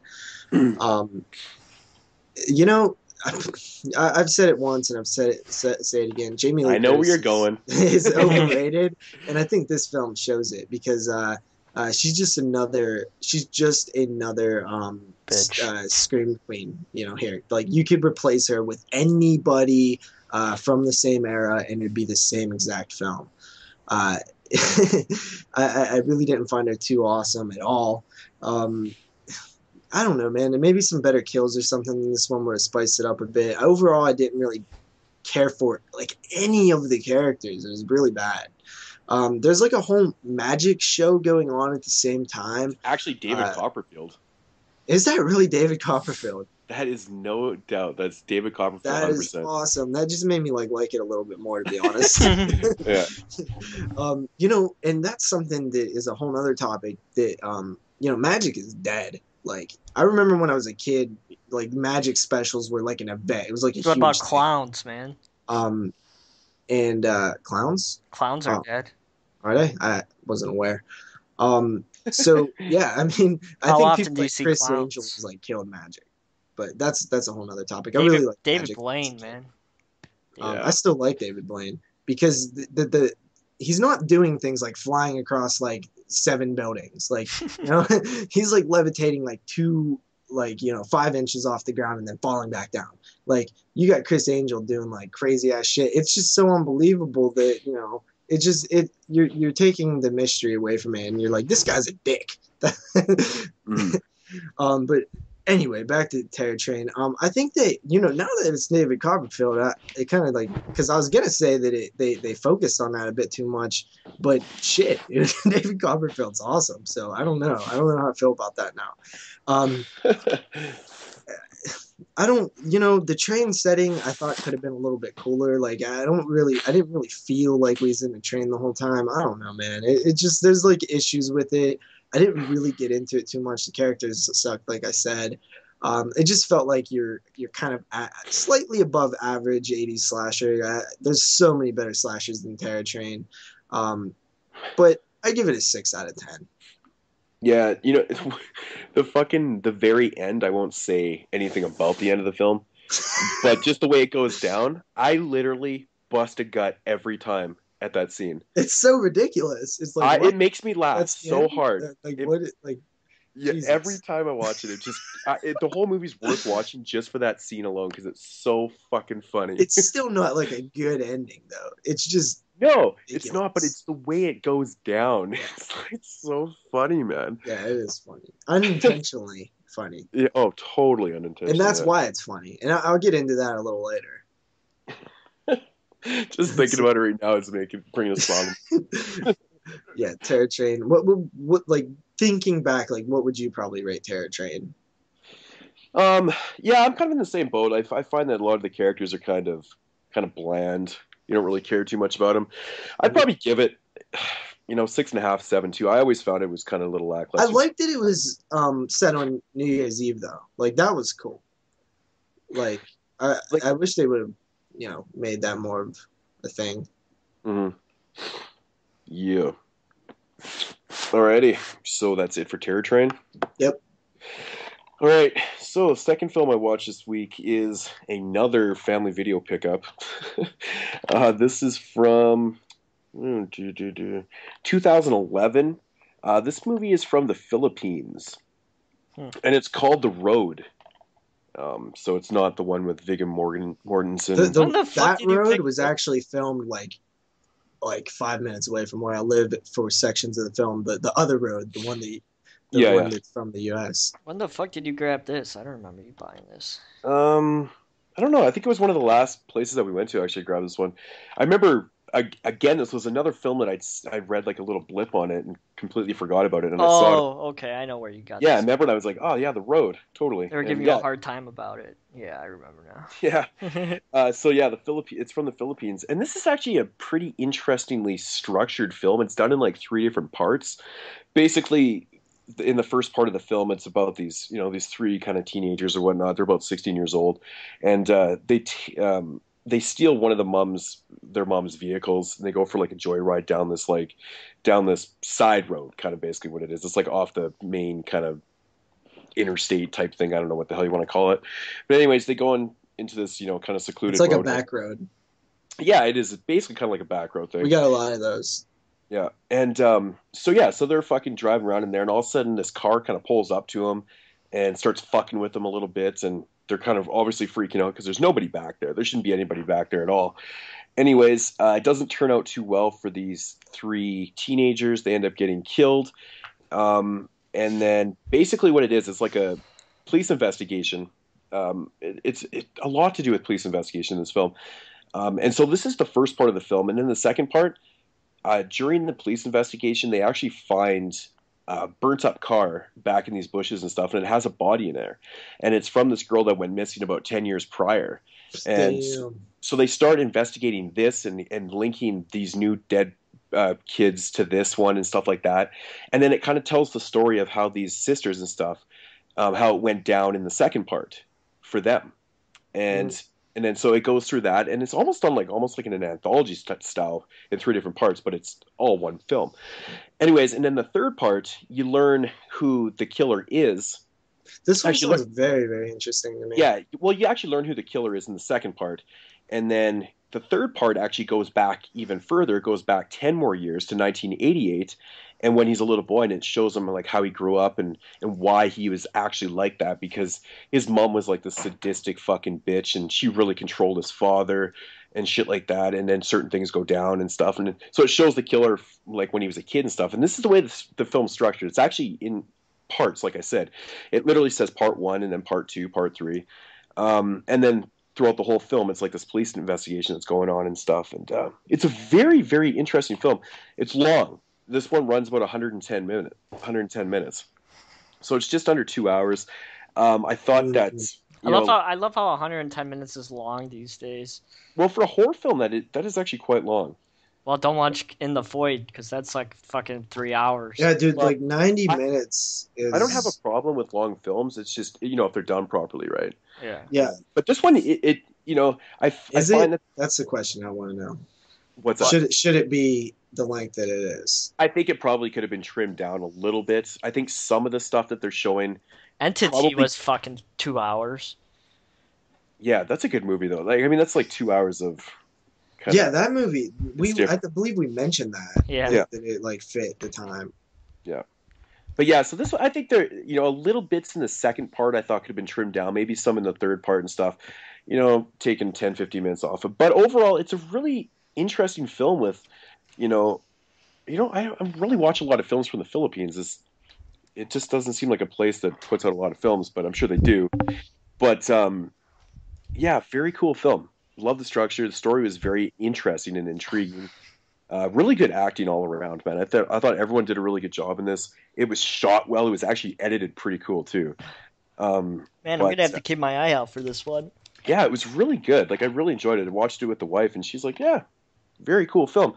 And it was interesting too because I threw this movie on, and she had no intentions of watching it, and then it sucked her right in within 5 minutes, and she ended up watching like the whole 2-hour film with me. So just put it that way, right? But yeah, I highly recommend The Road. It's really good. I'd probably give it about an 8 out of 10. Damn, nice. Yeah, it's just a really. I love the structure. It was so damn cool how they did it. How it just kept going back 10 years, and it was interesting. So I recommend it. All right, man. All right. So the second film I watched this week is a film I decided to rewatch. I watched it when it first came out. I was like, I'm going to check this out again. And it's Adam Green's best film, in my opinion, Frozen. I 100% agree with you on that one, man. Yeah. That's so funny. That's so funny because my buddy came over on Friday and we were watching films and stuff. And he's like, hey, man. He's like, I watched Frozen the other night. And he's like, wait, is this the same buddy that watched Behind the Mask with you? Yeah, yeah. Dude, this is funny because I actually watched those films really close together when I first seen them both. That's interesting. And he's like, what do you think of Frozen? I'm like, to be honest, I think it's Adam Green's best made film. Yeah, it is. It's so good. It's so basic, but it's done so well. Basically about these three people who are skiers and snowboarders, I guess you could say. And they're on this mountain, and it's starting to get dark out. And I think it's a Friday, so the mountain's closing for the weekend. And they talk the ski lift guy into giving them one more run, and which is totally believable how all that goes down. Yeah, and what actually gets happens is they get stuck on the ski lift because the ski resort's closed. They think that it's a Sunday and it doesn't open until a Friday. Yeah, so they think that because it closed, they think that these three guys, these two guys and a girl, made it down to the bottom, and they go home. It's just a series of mistakes and unfortunate events that lead them stuck up there. So they're stuck on this ski lift, and the film's basically them trying to survive. And when the first guy tries to make a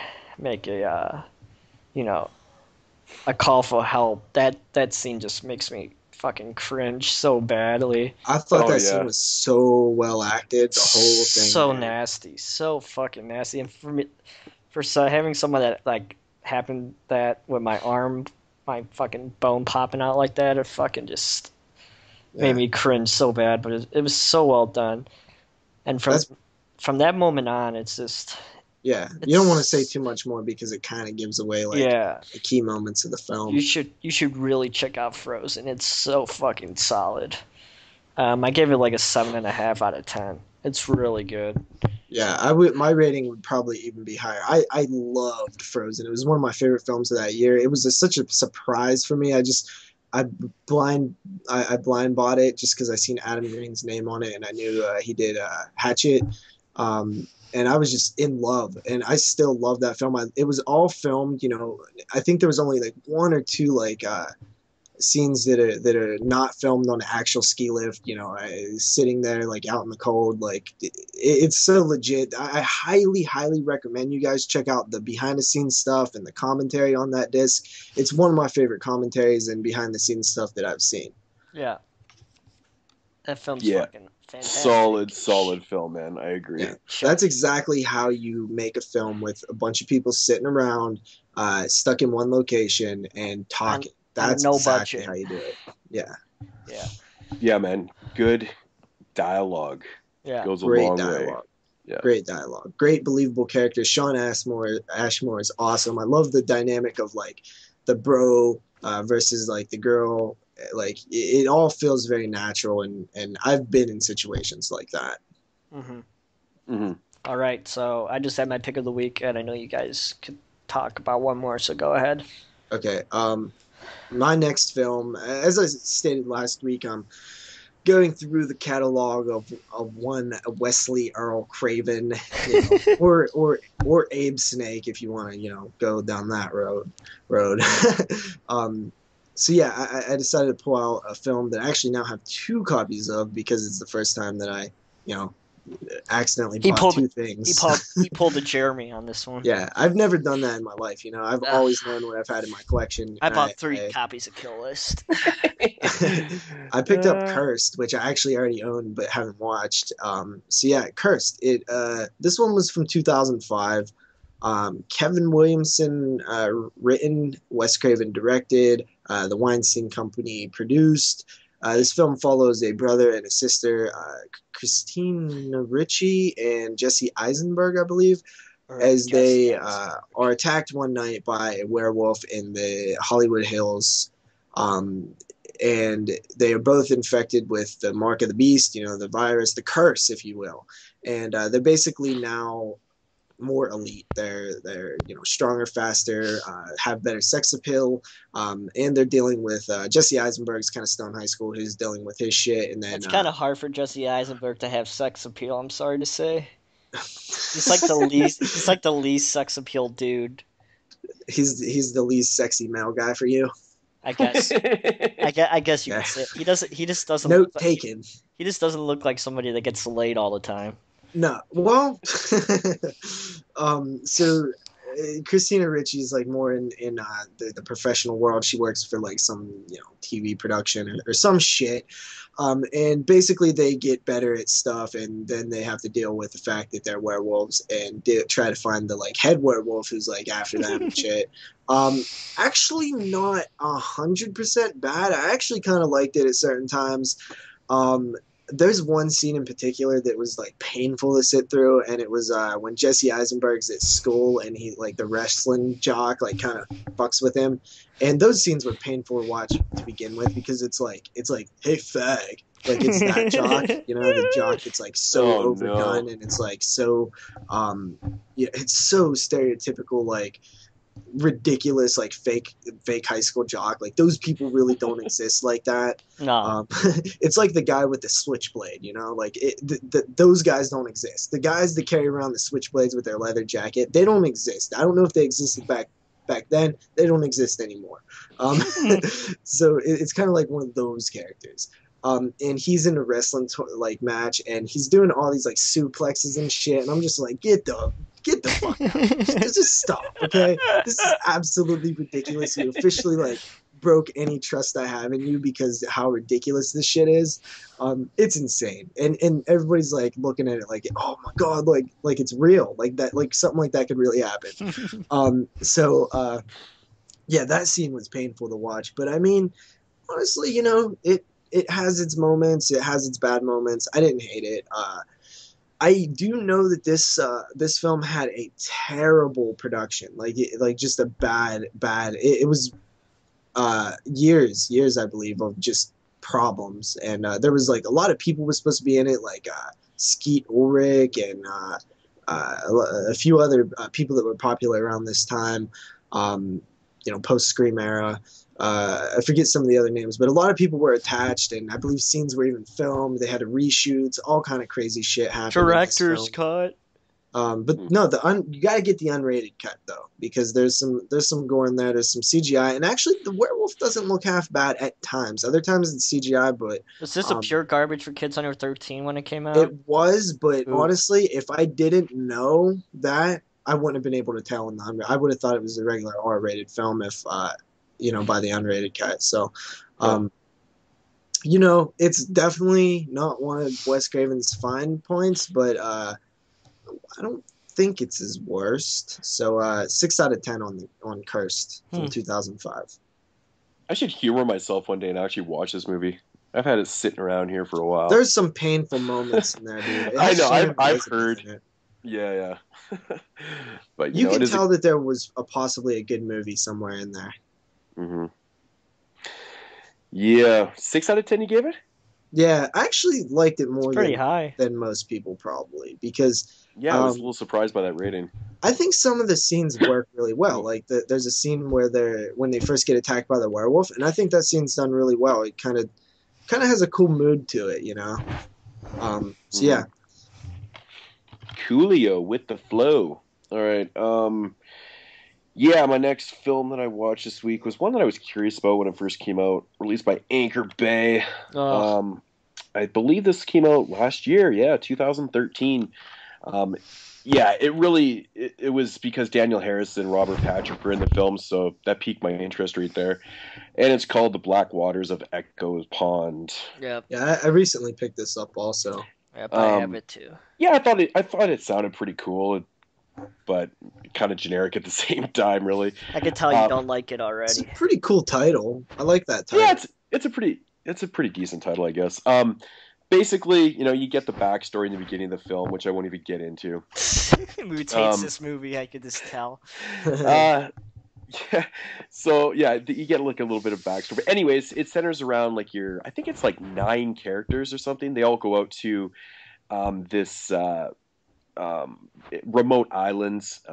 Basically, they go to do some partying on this fucking island and stuff. The house that they're staying at is owned by Robert Patrick's character. But anyways, I think it's one of the. Wish I just had an island I could roll up to.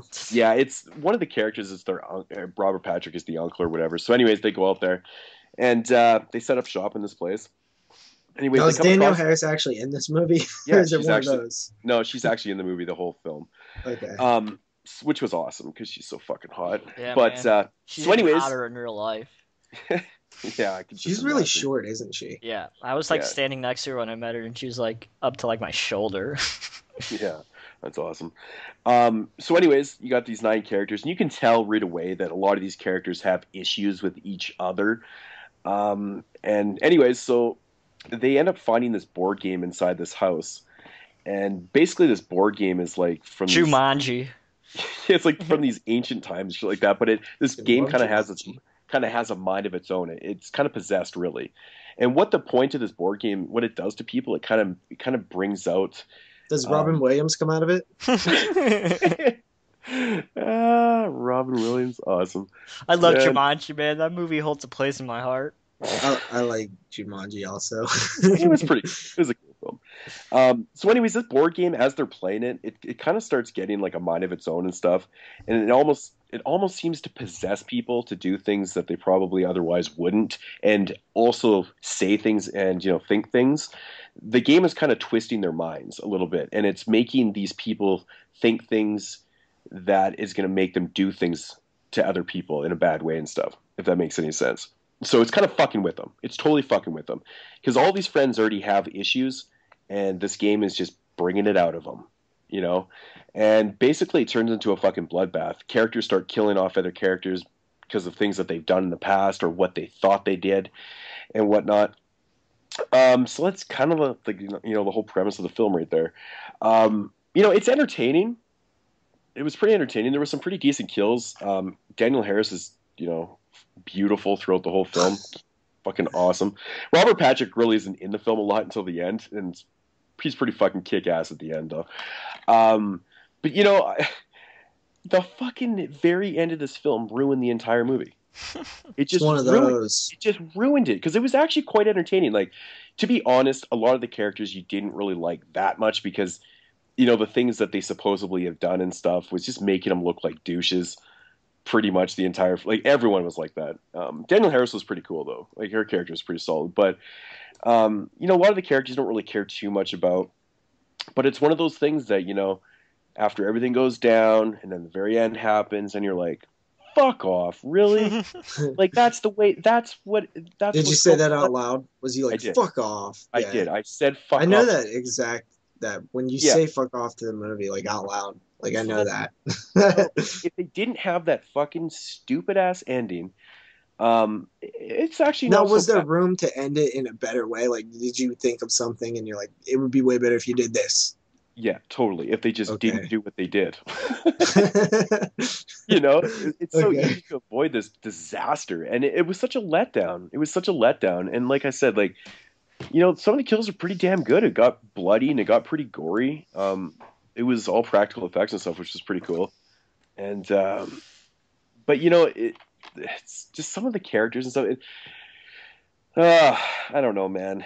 I can get past that a little bit. But you do learn things about certain characters towards the end that kind of plays with you. There's a little bit of twists and turns with them and stuff, and you're just like, oh god, that guy is such a fucking asshole. But yeah, it's the end, man. It really ruins it. But up until that point, it's not so bad. I heard a lot of bad things about this one. I think the consensus on this one was that it had a bad ending. I can't quite remember what people were saying. But it's worth a watch though. I'd like to hear your thoughts on it after you watch it, JP. I'll get on that one.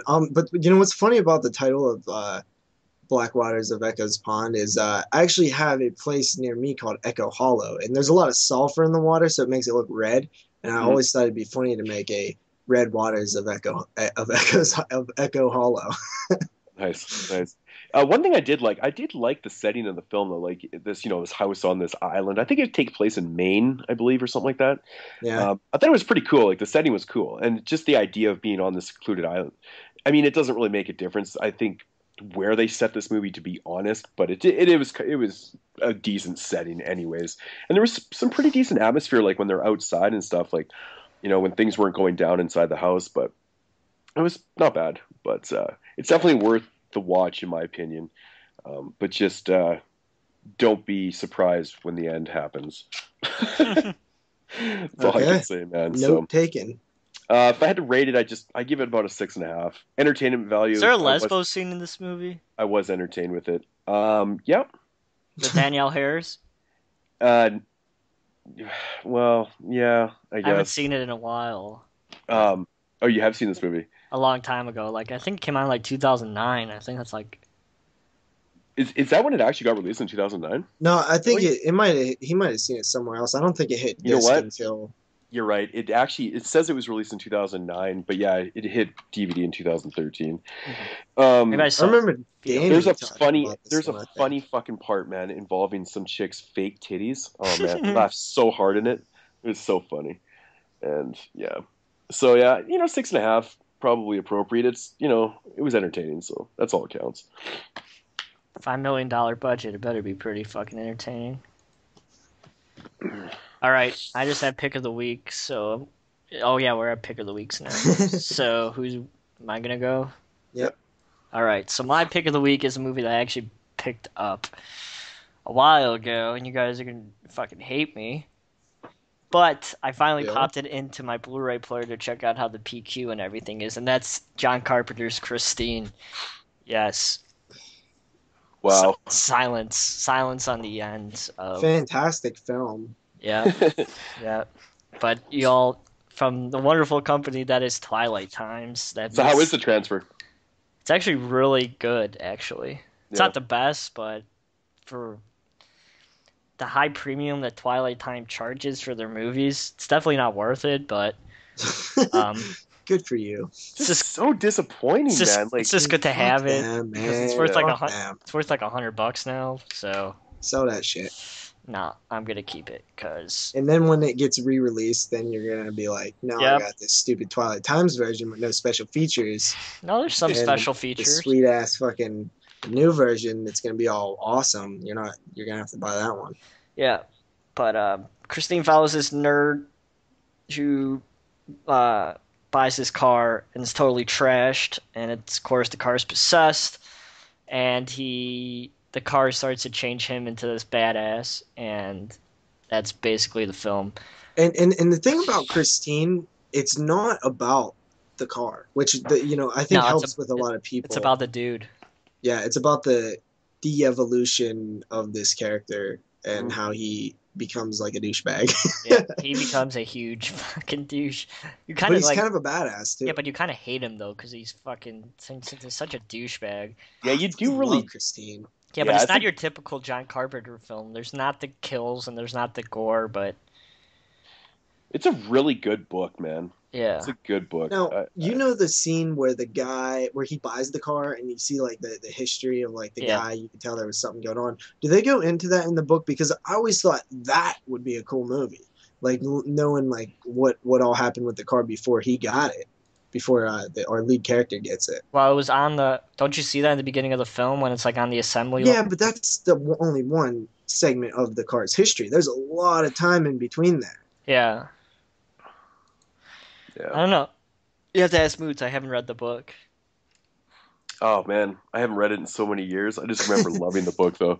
Honestly, like I've forgotten certain details from the book to Yeah, the Once yeah. movie. again, once again, like last week when we were talking about Stephen King, man, Yep. it's fucking Yep. solid, solid. Not your 5% at least, guys. like I said, not your typical John Carpenter film, but it's really good. I give it like an 8.5 out of 10. I think this is one of John Carpenter's best, actually. Like in terms of just, it looks so good, man. Yeah, It's shot so well. I love this film. Hmm. it's solid. Check it out. Yeah, Christine, what did you rate it? Yeah, 8.5 out of 10. Oh, that's a high ass rating. Well, it's a good fucking movie. What would you rate it? I don't know. I've probably rated it before, back when I was doing out of fives. Yeah. So I don't know now. I have to rewatch it. All right. Who wants to go next? I believe it's my turn, actually, right? Yep. Yep. So I did something a little different this week. Atrocious was going to be my pick of the week. But I felt more strongly about this film, so I made this film my avoid of the week. This is the first time we've done an avoid of the week. And it is the worst horror movie ever made from 2005. Avoid of the week. Yeah, so Is it that bad? so Holy fuck! I got to get in on this action. I always have like 3 or 4 of those per week. yeah, but This was actually I my didn't- idea of like in the beginning of the show's history. Nobody wanted to do a shit pick of the week. Yeah, well, I didn't want to do it every week, but I thought if you felt more strongly about a certain film in a negative way than you did about a film in a positive way out of the ones you watched, I thought this would be fitting. And this is the first time where it's actually came out to be like this. Because I really liked Atrocious, but I feel more strongly about this film in a negative way than I do about Atrocious in a positive way. So the thing is, this is not the worst horror movie ever made, first of all. That goes to Beneath the Mississippi, which I'm still waiting for somebody to like come up to me and be like, "Oh, I finally watched Beneath the Mississippi. Why has nobody watched this yet? Am I the only guy in the world?" You might actually be, dude. I've never heard anybody else talk about it. So anyway, Go on Amazon, you'll find someone. yeah, I know, right? The worst horror movie ever made. This is from a guy who I guess does these things. And this is exactly what I was talking about last week, where it's somebody who set out to make a bad movie. Because then if you set out to make a bad movie and it's bad, you can just say, well, I was trying to make it bad. And you don't, like, it's like no responsibility for, your art. Like it's like you're just making excuses on not being a good filmmaker. Like, why don't you try to make a good movie? Like this guy, man, this film. Okay, for one, it's way goddamn too long. It's like over, shit. It was like an hour and a half left after. It was like 15 minutes in or something. I was like, are you kidding me? When I checked the time, I was like, this feels like I'm starting from the scratch and I already sat through this shit for 15 minutes. So what kind of ego do you have where you feel like your film can't be cut down? And this film, how do you feel that this film cannot be cut down at all? Like, what are you talking about, dude? This is crazy to me that this film is that long. It's terrible. And it's not terrible in like a, it's just stupid. It's the idea. Okay, let me be honest here. There are some okay, funny moments sprinkled throughout, but they do not like justify the stuff that he's doing. Like he's trying to be like really, really offensive with gay shit and Muslim shit and stuff like that. Stuff that would be funny in a South Park episode because it's done clever. This is just done bad and annoying. Also, there's plenty of TNA and vajayjay, which is is one of the only things that kind of make the film like he knows what he's doing. He's putting it in a lot because nobody would sit through this shit if it wasn't in there. The story goes, it's ludicrous. Like he's trying to make a bad movie and stuff. It's called the worst movie ever made. It's just a bunch of scene to scene, just like spitballing ideas, whatever he came up with, let's write it down. There's a giant spider, and then there's bee zombies, and then there's fucking this and that. But it's all stupid. It's literally anything anybody could come up with, and this guy just decided to shoot it. It really, really kind of pissed me off that people do this. Like, why try to set out to make a bad movie? Why not try to make a good movie? I don't get the idea behind it. It's like, as long as you just automatically have an excuse when it's bad. Like, oh, well, I wasn't trying to make it good. It's like, well, fuck, dude. Like, I don't even know what to say to you, man. Like, yeah, you're trying to make a bad movie. Congratulations, you dickhead. You dickhead. Yeah, I don't like this shit, dude. It kind of, this is the stuff that you run into. Like I didn't buy this, thank God. I got it in a contest.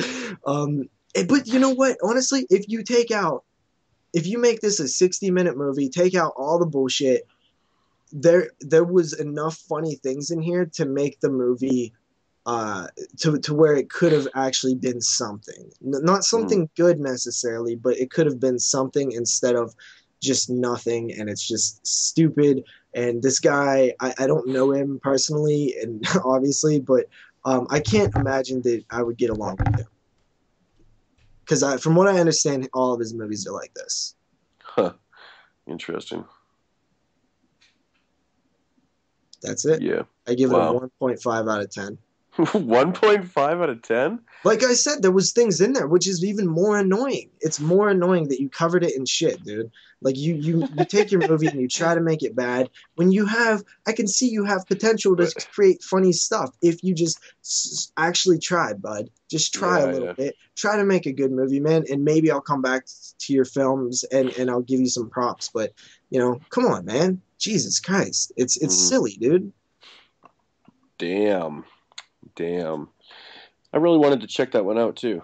Check it out, dude. I would love to hear your opinions on it. Maybe someday.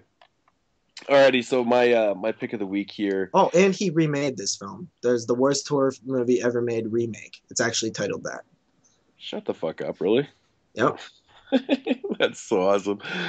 Okay, so yeah, my pick of the week is from 1987.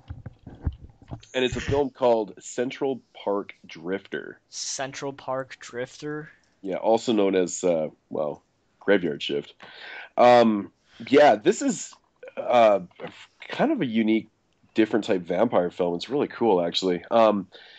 It's the premise is neat because it actually really does work. So it follows your main character. He's a cab driver working the night shift, and he's also a vampire. Now, I think that really works in general because that's like such a perfect setup for a vampire. He's already picking up people, right there. You don't have to lure them in. They're coming to you, working the night shift. I think it's such a cool premise. Yeah, I like it.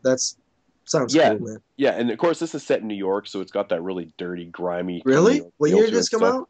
87. It's a Stephen King movie, dude. Wait, what is it? No, you're thinking Graveyard Shift. Didn't you say what's this one also called? Known as Graveyard Shift. Oh, okay. It's titled Central Park Drifter. Okay. But yeah. So anyways, this vampire, he's a cab driver, works the night shift, and what he does is he actually lures in women that are kind of troubled and stuff. So like these women that are basically on their way out, and what I mean by that, women that are like suicidal and just having a rough go in life and stuff, he actually turns them into vampires and tries to save them that way. Because who wouldn't want to be a vampire? Well, that's the thing, right? But he also needs these people to live off of too.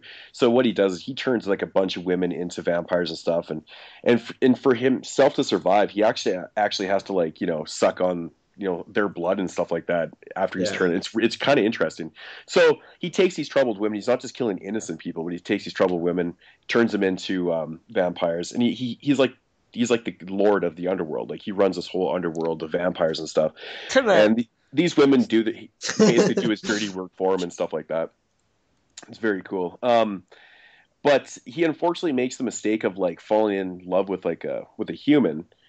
This movie's got like a very sexual overtone, undertone, anything you want to, it's very sexual and stuff. As most vampire films are. Exactly, right? So, but this human woman, she is like a record producer or whatever.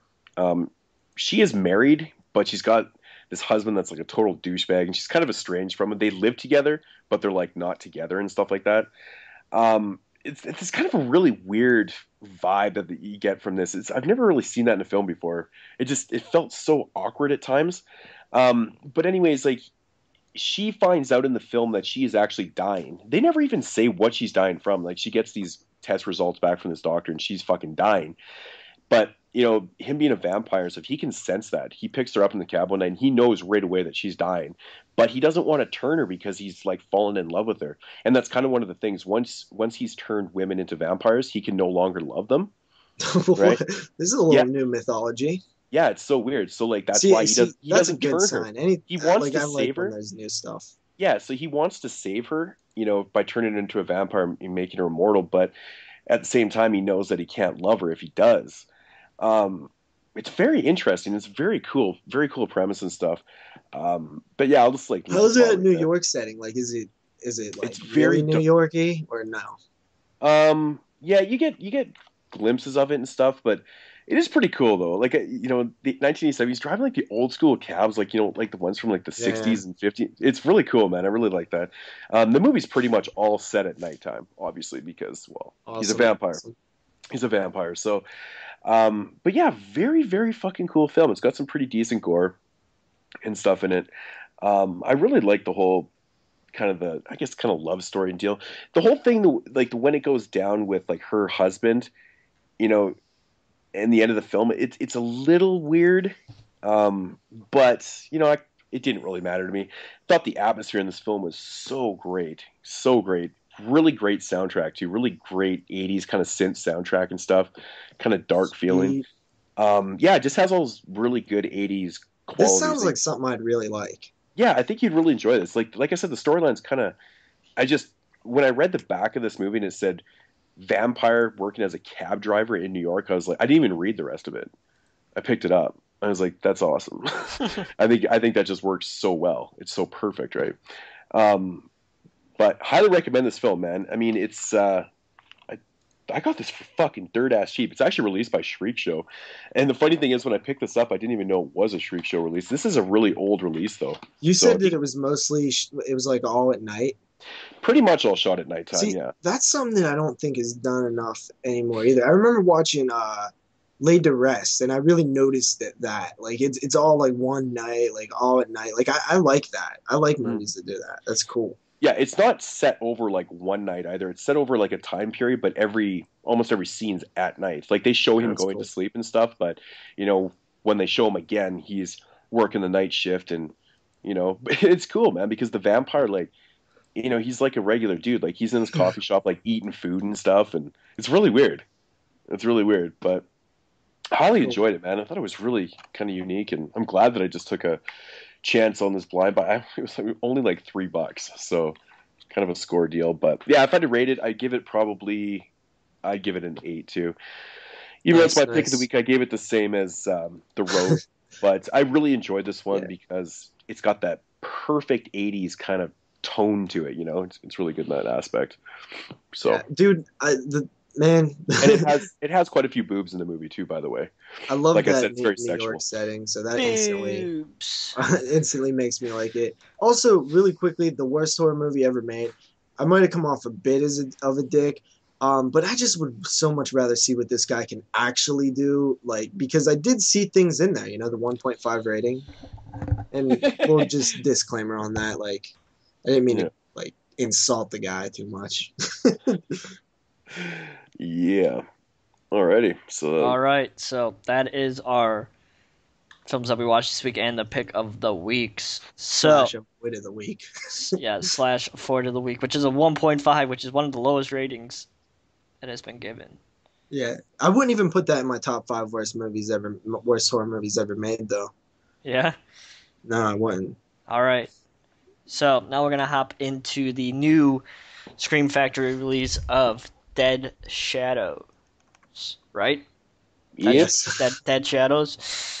This is the new chiller. From year 2012. This is the new chiller film that was released. No, it's not chiller. I don't think it's chiller. No? Well, I guess I was a shithead watching it then. All right, JP, get the synopsis. How about I flip it on you this time and let you give the synopsis?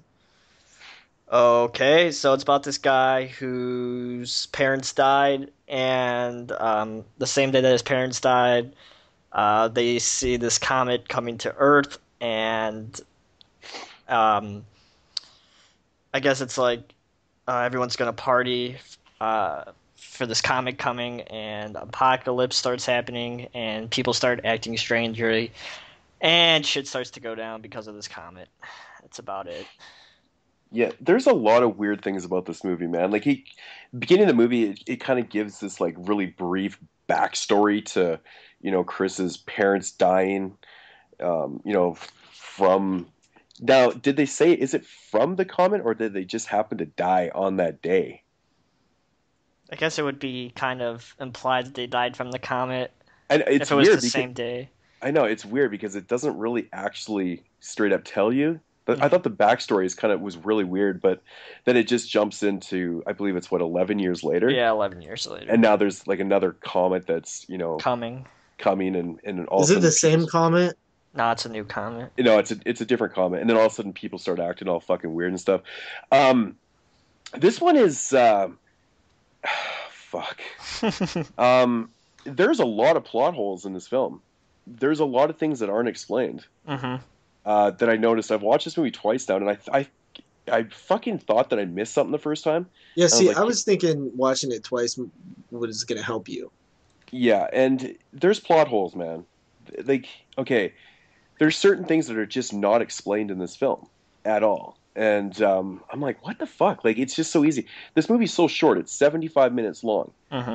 And there's a lot of plot holes. Yeah, and I was actually going to say that was one of the positives that I had was that this film didn't have enough to be longer, so they kept it shorter. It's the guy's first film. I got to give him some kind of credit about it, It's his first movie. It can't be a fucking Oscar masterpiece. I just wish. Yeah, but I don't think that's a fair criticism to say. Like, it's his first movie. I'm not saying it's a fair criticism, but it's the first movie that this guy's written too. It's like, I mean, they're just starting.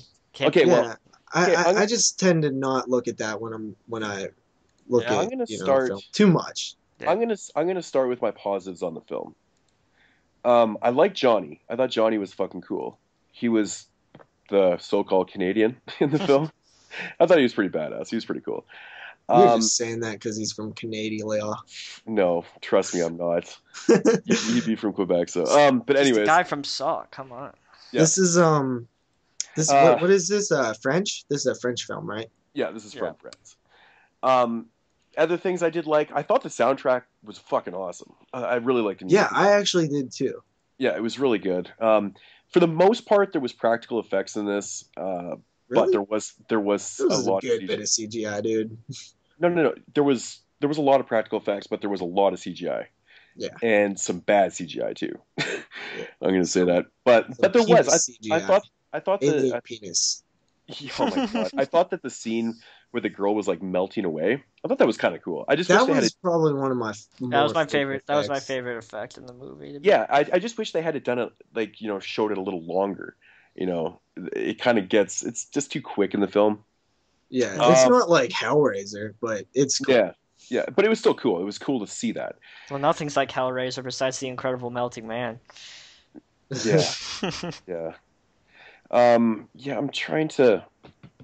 I think that's probably all my pauses on this one. That's Jeremy, not very much. Let's hear from Jeremy a little bit this week, guys. You take a hold of this one. What about it? Well, what do you mean? I can tell you what I'm going to say about it, but what are you going to say about it? Okay, let's talk about Chris, the main character. Don't you guys think it was really odd how it wasn't explained what the deal was with him needing light? No, that was like a phobia, was it? Or was it legit? Like he actually like physically needed light, or I think so. I kind of felt like it was like what JP saying. I thought it was like a phobia. Yeah, like an anxiety issue because like the Citadel, like the Citadel type shit. But it was weird though because like I thought maybe that's what it was too, but he says that at one point he's like, I need light, and he's like fucking profusely sweating, but he's almost sweating like goo and stuff at the same time. Well, I think that also is that effects from the comet though, or like there's a lot of stuff unexplained, Well, that's the thing. That's where I was trying to. That's where these plot holes. I was going to say, was he affected by the previous comet when his parents died, and that's the way he is now? Or was it from the present comet that was making him how he was in those scenes where he's like, I need light, and he's passing out, and he's acting all weird and stuff? It wasn't explained, so I wasn't sure if it was because of this one that he was turning into a fucking alien, or maybe those comets were connected, and like the first comet caused the whole world to have something inside them, and then the second comet like reveals it. It's who the fuck knows? No, I think maybe he might have been turned into what he was previously, and then this comet kind of set it out, or kind of brought it out of him, or something like that. Honestly, man, the story is not worth like trying to figure out. But it is worth talking about, though. It is worth talking about. Just giving my thoughts, and that's kind of what I came down to. I thought maybe that, what he was happened from before, and this one's bringing it out. That's why he keeps checking his stomach, and he's got like this nasty, like almost like burn mark thing on him. Fucking weird, man. It was such a weird film. Okay. Yeah, it definitely feels like the script could have used another treatment. Oh, big time. There's, like I said, the plot is completely flawed in this, but. You know what it really reminded me of, dude? And I'm not sure if any of you two would be like too familiar with it, but like the post Resident Evil games, like the post Code Veronica, like the 5 and 4, and like those ones. It really reminded me of those. Mm-hmm. Yeah, totally. That's an interesting. Okay, one of the biggest problems I have with this movie is that not only is it 75 minutes long, I mean, that's not a problem. It's the fact that it takes about 40 minutes to get anything going in this film. Mm-hmm. Yeah, I agree. See, but the first, I actually kind of was enjoying the first half. Yeah, same. I agree with you. I thought the first half was a lot better than the second half. So did I. I actually will go on record and say that I actually enjoyed the character stuff more than the alien shit. Yeah. Well, I kind of agree with that, actually, because once the alien stuff starts going down in like the last half an hour of the film, it's not very good. No. Yeah, that's when it gets like. So I think that's what it is. You get like the alien, the woman turning to like this fucking alien spider thing, That was I actually like that scene. Yeah. I don't know, it's like man. one of the more scenes that I liked. Yeah. I thought maybe it was a little slow, though. I mean, for the first 40 minutes, I thought maybe it was a bit slow. A little bit. There was parts, but I think that, I don't know, man. I was actually kind of digging the girl character when he first met her. I was like, okay, I've seen this before, but I kind of like it a little bit. Like I like this this girl's personality. Yeah. It kind of reminds you of shit, like the artist in Maniac. Mm-hmm. The way she acted and shit. So yeah, I mean, this one's just it's. I don't know, man. I don't really know. I know. I like the baseball scenes when he's fucking beating the shit out of those people with baseball bats in each of his hands, and he's just fucking. That's another interesting point, Jeremy. Is that scene? Because remember, he doesn't even realize that he did it. Yeah. Yeah. Was there some kind of twist that I didn't really pick up on or some shit? It's flawed. Like I said, the plot's just flawed. You don't really know why. This is why he all of a sudden just lost all his memory, why this shit all went down and stuff. It's just flawed. Yeah. I mean, this movie, to me, it feels like a really kind of failed attempt at ripping off Night of the Comet. You can tell that whoever made this film is a fan of things. Like the Escape from New York poster and the Jason little toy and games. He probably was inspired by those Resident Evil games. He's probably a big fan of them. Nothing wrong with that, though. No, but... No, not at all. But that has nothing to do with the I found myself...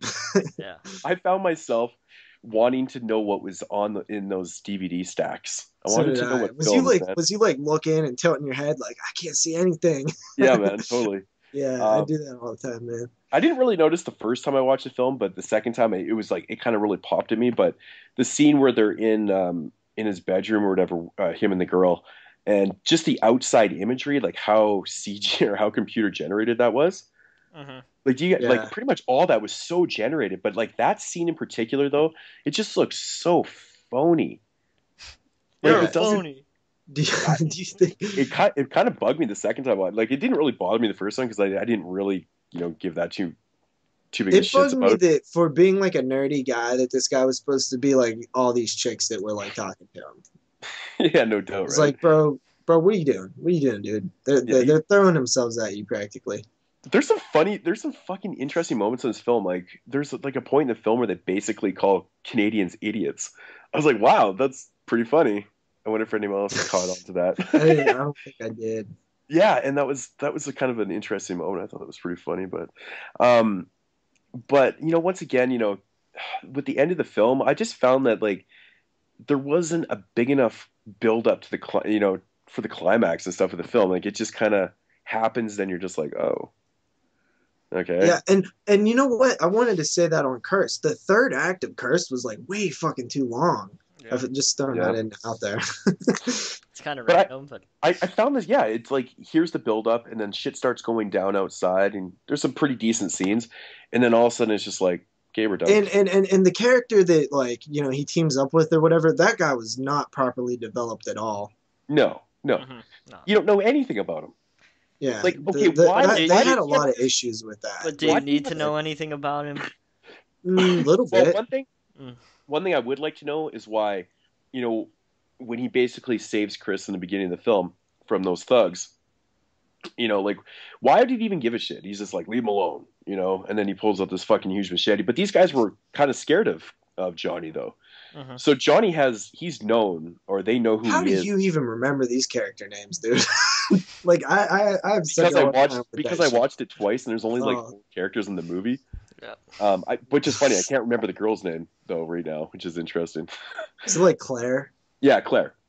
Damn, I just remember Johnny's name because like his character was so funny to me. Like he was kind of mysterious in a way because he obviously had a reputation around there. See, they did a good job character development with him because he's playing his game. He's working at like a teleperformance thing or whatever. I like that scene. It kind of set him up like who we're dealing with here. I like that scene in the liquor store where the girl was talking about like all like beer and wine and liquor and shit. Like, I like that scene. That was pretty cool. And of course, this movie has your doom and gloom character, the homeless guy who's kind of ranting and raving about the fucking. That is the doomsayer / Crazy Ralph. Yeah, that's totally Crazy Ralph, and it was kind of cliched, and you're just like, oh, yep, there's Crazy Ralph. Which I am 100% fine with. I like the Crazy Ralph characters. Yeah, but I mean, actually, this guy was kind of funny. Like he was like totally freaking out. My favorite part in that scene though is actually the store owner, the store owner. He's just like completely like, get the fuck out of here. Like the whole time he's like, dude, shut up. He's like, you're bothering the customers, man. It's like his reaction to it. He's just like, get out of here. It's like an everyday thing with him, right? Oh, that was kind of funny. But yeah, I don't know, man. This movie to me didn't have any atmosphere whatsoever to it. It did not scream. It did not. Well, that's kind of funny. It did not scream that it was a Scream Factory film. Like, do you think it's the worst Scream Factory film release, film-wise? Out of the original films, out of these new kind of like chiller / whoever put this one out and stuff. Yeah. So far, I think this is probably my least favorite. Yeah, let's think. The same thing. Yeah, see, I've only seen Beneath, so I definitely like Beneath a lot more than this. Yeah, you need to see Chilling Visions. That movie's good. Yeah, Chilling Visions. Then there was. I'm looking forward to Monkey's Paw, to be honest, but. Yeah, I'm really looking forward to that too. So you guys have anything else to say about? Am I missing anything on this one? I think the main thing is just that the script needed more attention and needed a rewrite. And this movie definitely suffered hardcore from a. Do you know who wrote it? Did the guy who directed it write it also? No, it's a different writer. But it was his first movie that he's ever written too. So yeah, see, there's definitely some issues with that. Probably needed to rewrite it too. Man, at least it had a good soundtrack. Like there was really good. You can tell that there was a movie in here. Like there was some potential. Like I know they were trying to do like some like thing. It was like almost like a thing. Like a Carpenter's thing. You could probably tell that the guy, based on the Carpenter poster in the room, probably is a big fan of the thing also. Mm-hmm. Oh yeah, that was the scene I was going to talk about. The scene where Chris is walking in the streets there, and he comes across a father and son that are trying to locate the comet with their telescope or whatever. And then Chris does. He helps him out, and he gets, it all locked in for them and stuff. I thought that scene was way too long, man. Yeah. It just goes on, and I'm like, oh my god, this is so awkward. Like, I understand what they were trying to do in that scene, because, with father and son, he doesn't have his father. But I totally understand where they're coming from. But it was way too long and drawn out. Just not handled properly, and I think that is the message of the day. Like, that's the main thing. It's just the guy who made the filmmakers were just too much of amateurs to really tackle a film like this, And there's just too much that you can just tell. It's just little mistakes, like amateur stuff. The problems. That's the main problems of the film. Hey JP, I kind of have just a random question. Is Beneath the Mississippi really 115 minutes long? I don't know. I watched the whole thing, but I watched it in like 10-minute segments. Yeah, I'm watching. I had to pause it and do something else. I was curious about it, so I looked, and it fucking says it's 114 minutes long. Jesus, man. It wouldn't surprise me because, people... That's a big fucking problem, is people can't stand to cut their art at all. It's like, no. They can't see it from, like, a different point of view. They need to have friends that are willing to tell them, like, hey, dude, this shit is way too long. Well, they obviously didn't go to film school, because it's, like, the one thing you do in film school. It's the one, like, biggest pet peeve I have is, like, when people make their films too long. Yeah. I hate it. Mm-hmm. Well, I may have to check this movie out to see how bad it really is. Go ahead and try. All right. You won't make it through. Okay, guys, what do you figure ratings? Who wants to go on that one for Dead Shadows? I'm going to give it a 4 out of 10. A little below recommendation. I gave it a 5.5. I've seen worse. Yeah, I've seen worse, too. It's slightly above average for me. That's exactly what I gave it, 5.5. Yeah. 5.5 out of 10. Yeah, I mean, like I said, there was, there's some potential. Music for me got a lot of points. Yeah, that was a big help. Yeah, but I mean, it's just a super flawed film, but, there's a lot of potential here, I will say. I would definitely, stray away from using really, really bad CGI cocks in your film. Yeah, because that's like the first moment that something happens in the movie. So it's kind of like one of those things where it's like, what? Wait, I actually rewound it. I was like, was that a penis? If you want to know how to do cocks, watch The Taint. That's all you have to do. That's all you have to do. It's an interesting thing or how they did that too in the film, because they CGI'd this terrible looking alien cock that ends up busting through this chick's fucking mouth. It's just like so funny. But so then it goes from like a really bad scene full of terrible CGI, and the very next scene is the girl that melts. Yeah. I'm like, that should have did the melting scene first, man. Exactly what I said. I said they should have done that. I even thought that to myself. I'm like, they should have done the melting girl scene first, and then because when I first seen that CGI'd alien cock, I was like, fucking kidding me. Did you rewind it? I totally rewound it. I was like, was that what I thought it was? I didn't rewind it, but I ended up watching this film twice, so so that was kind of like a rewind. I can't believe you watched this twice. Well, because I got this, when I got this. I know. By the way, this wasn't supposed to be a review. We was actually supposed to do Gutter Balls and Hanger, but my copy of Gutter Balls was thrashed to death. Yeah, I wouldn't have watched this movie when I first got it if we already had it on, the itinerary. So, which I believe we are going to cover these like Scream Factory new films, like the new ones.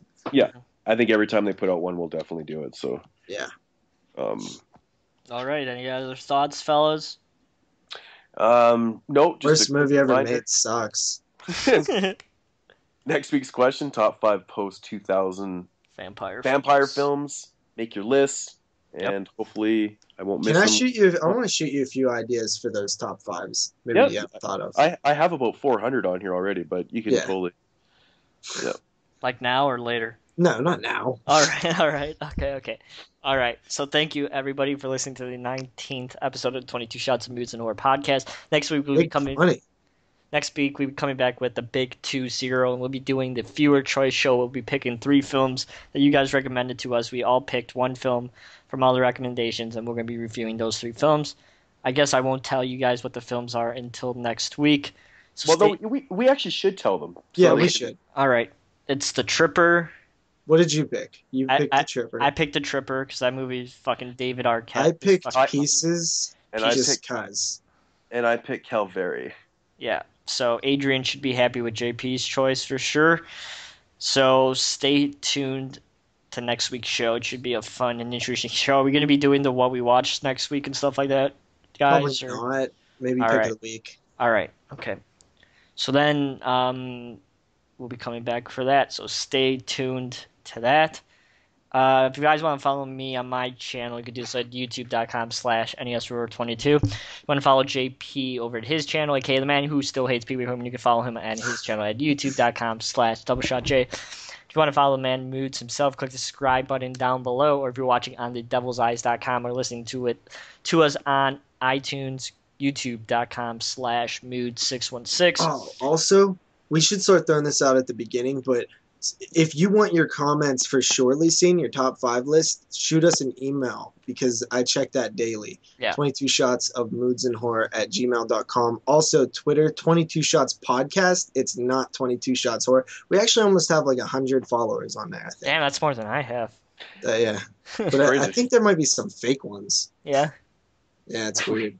I don't Really? know, it just exploded one day. It was Well, like I from guess like we- 30 to 100. I guess we all know who that is, fucking trolling us. Matt87 Rider. Anyway, hope everybody has a good week. I'll talk to you guys again next week. For Peace. 20th episode of 22 Shots of Moods and Horror. Everyone have a good week.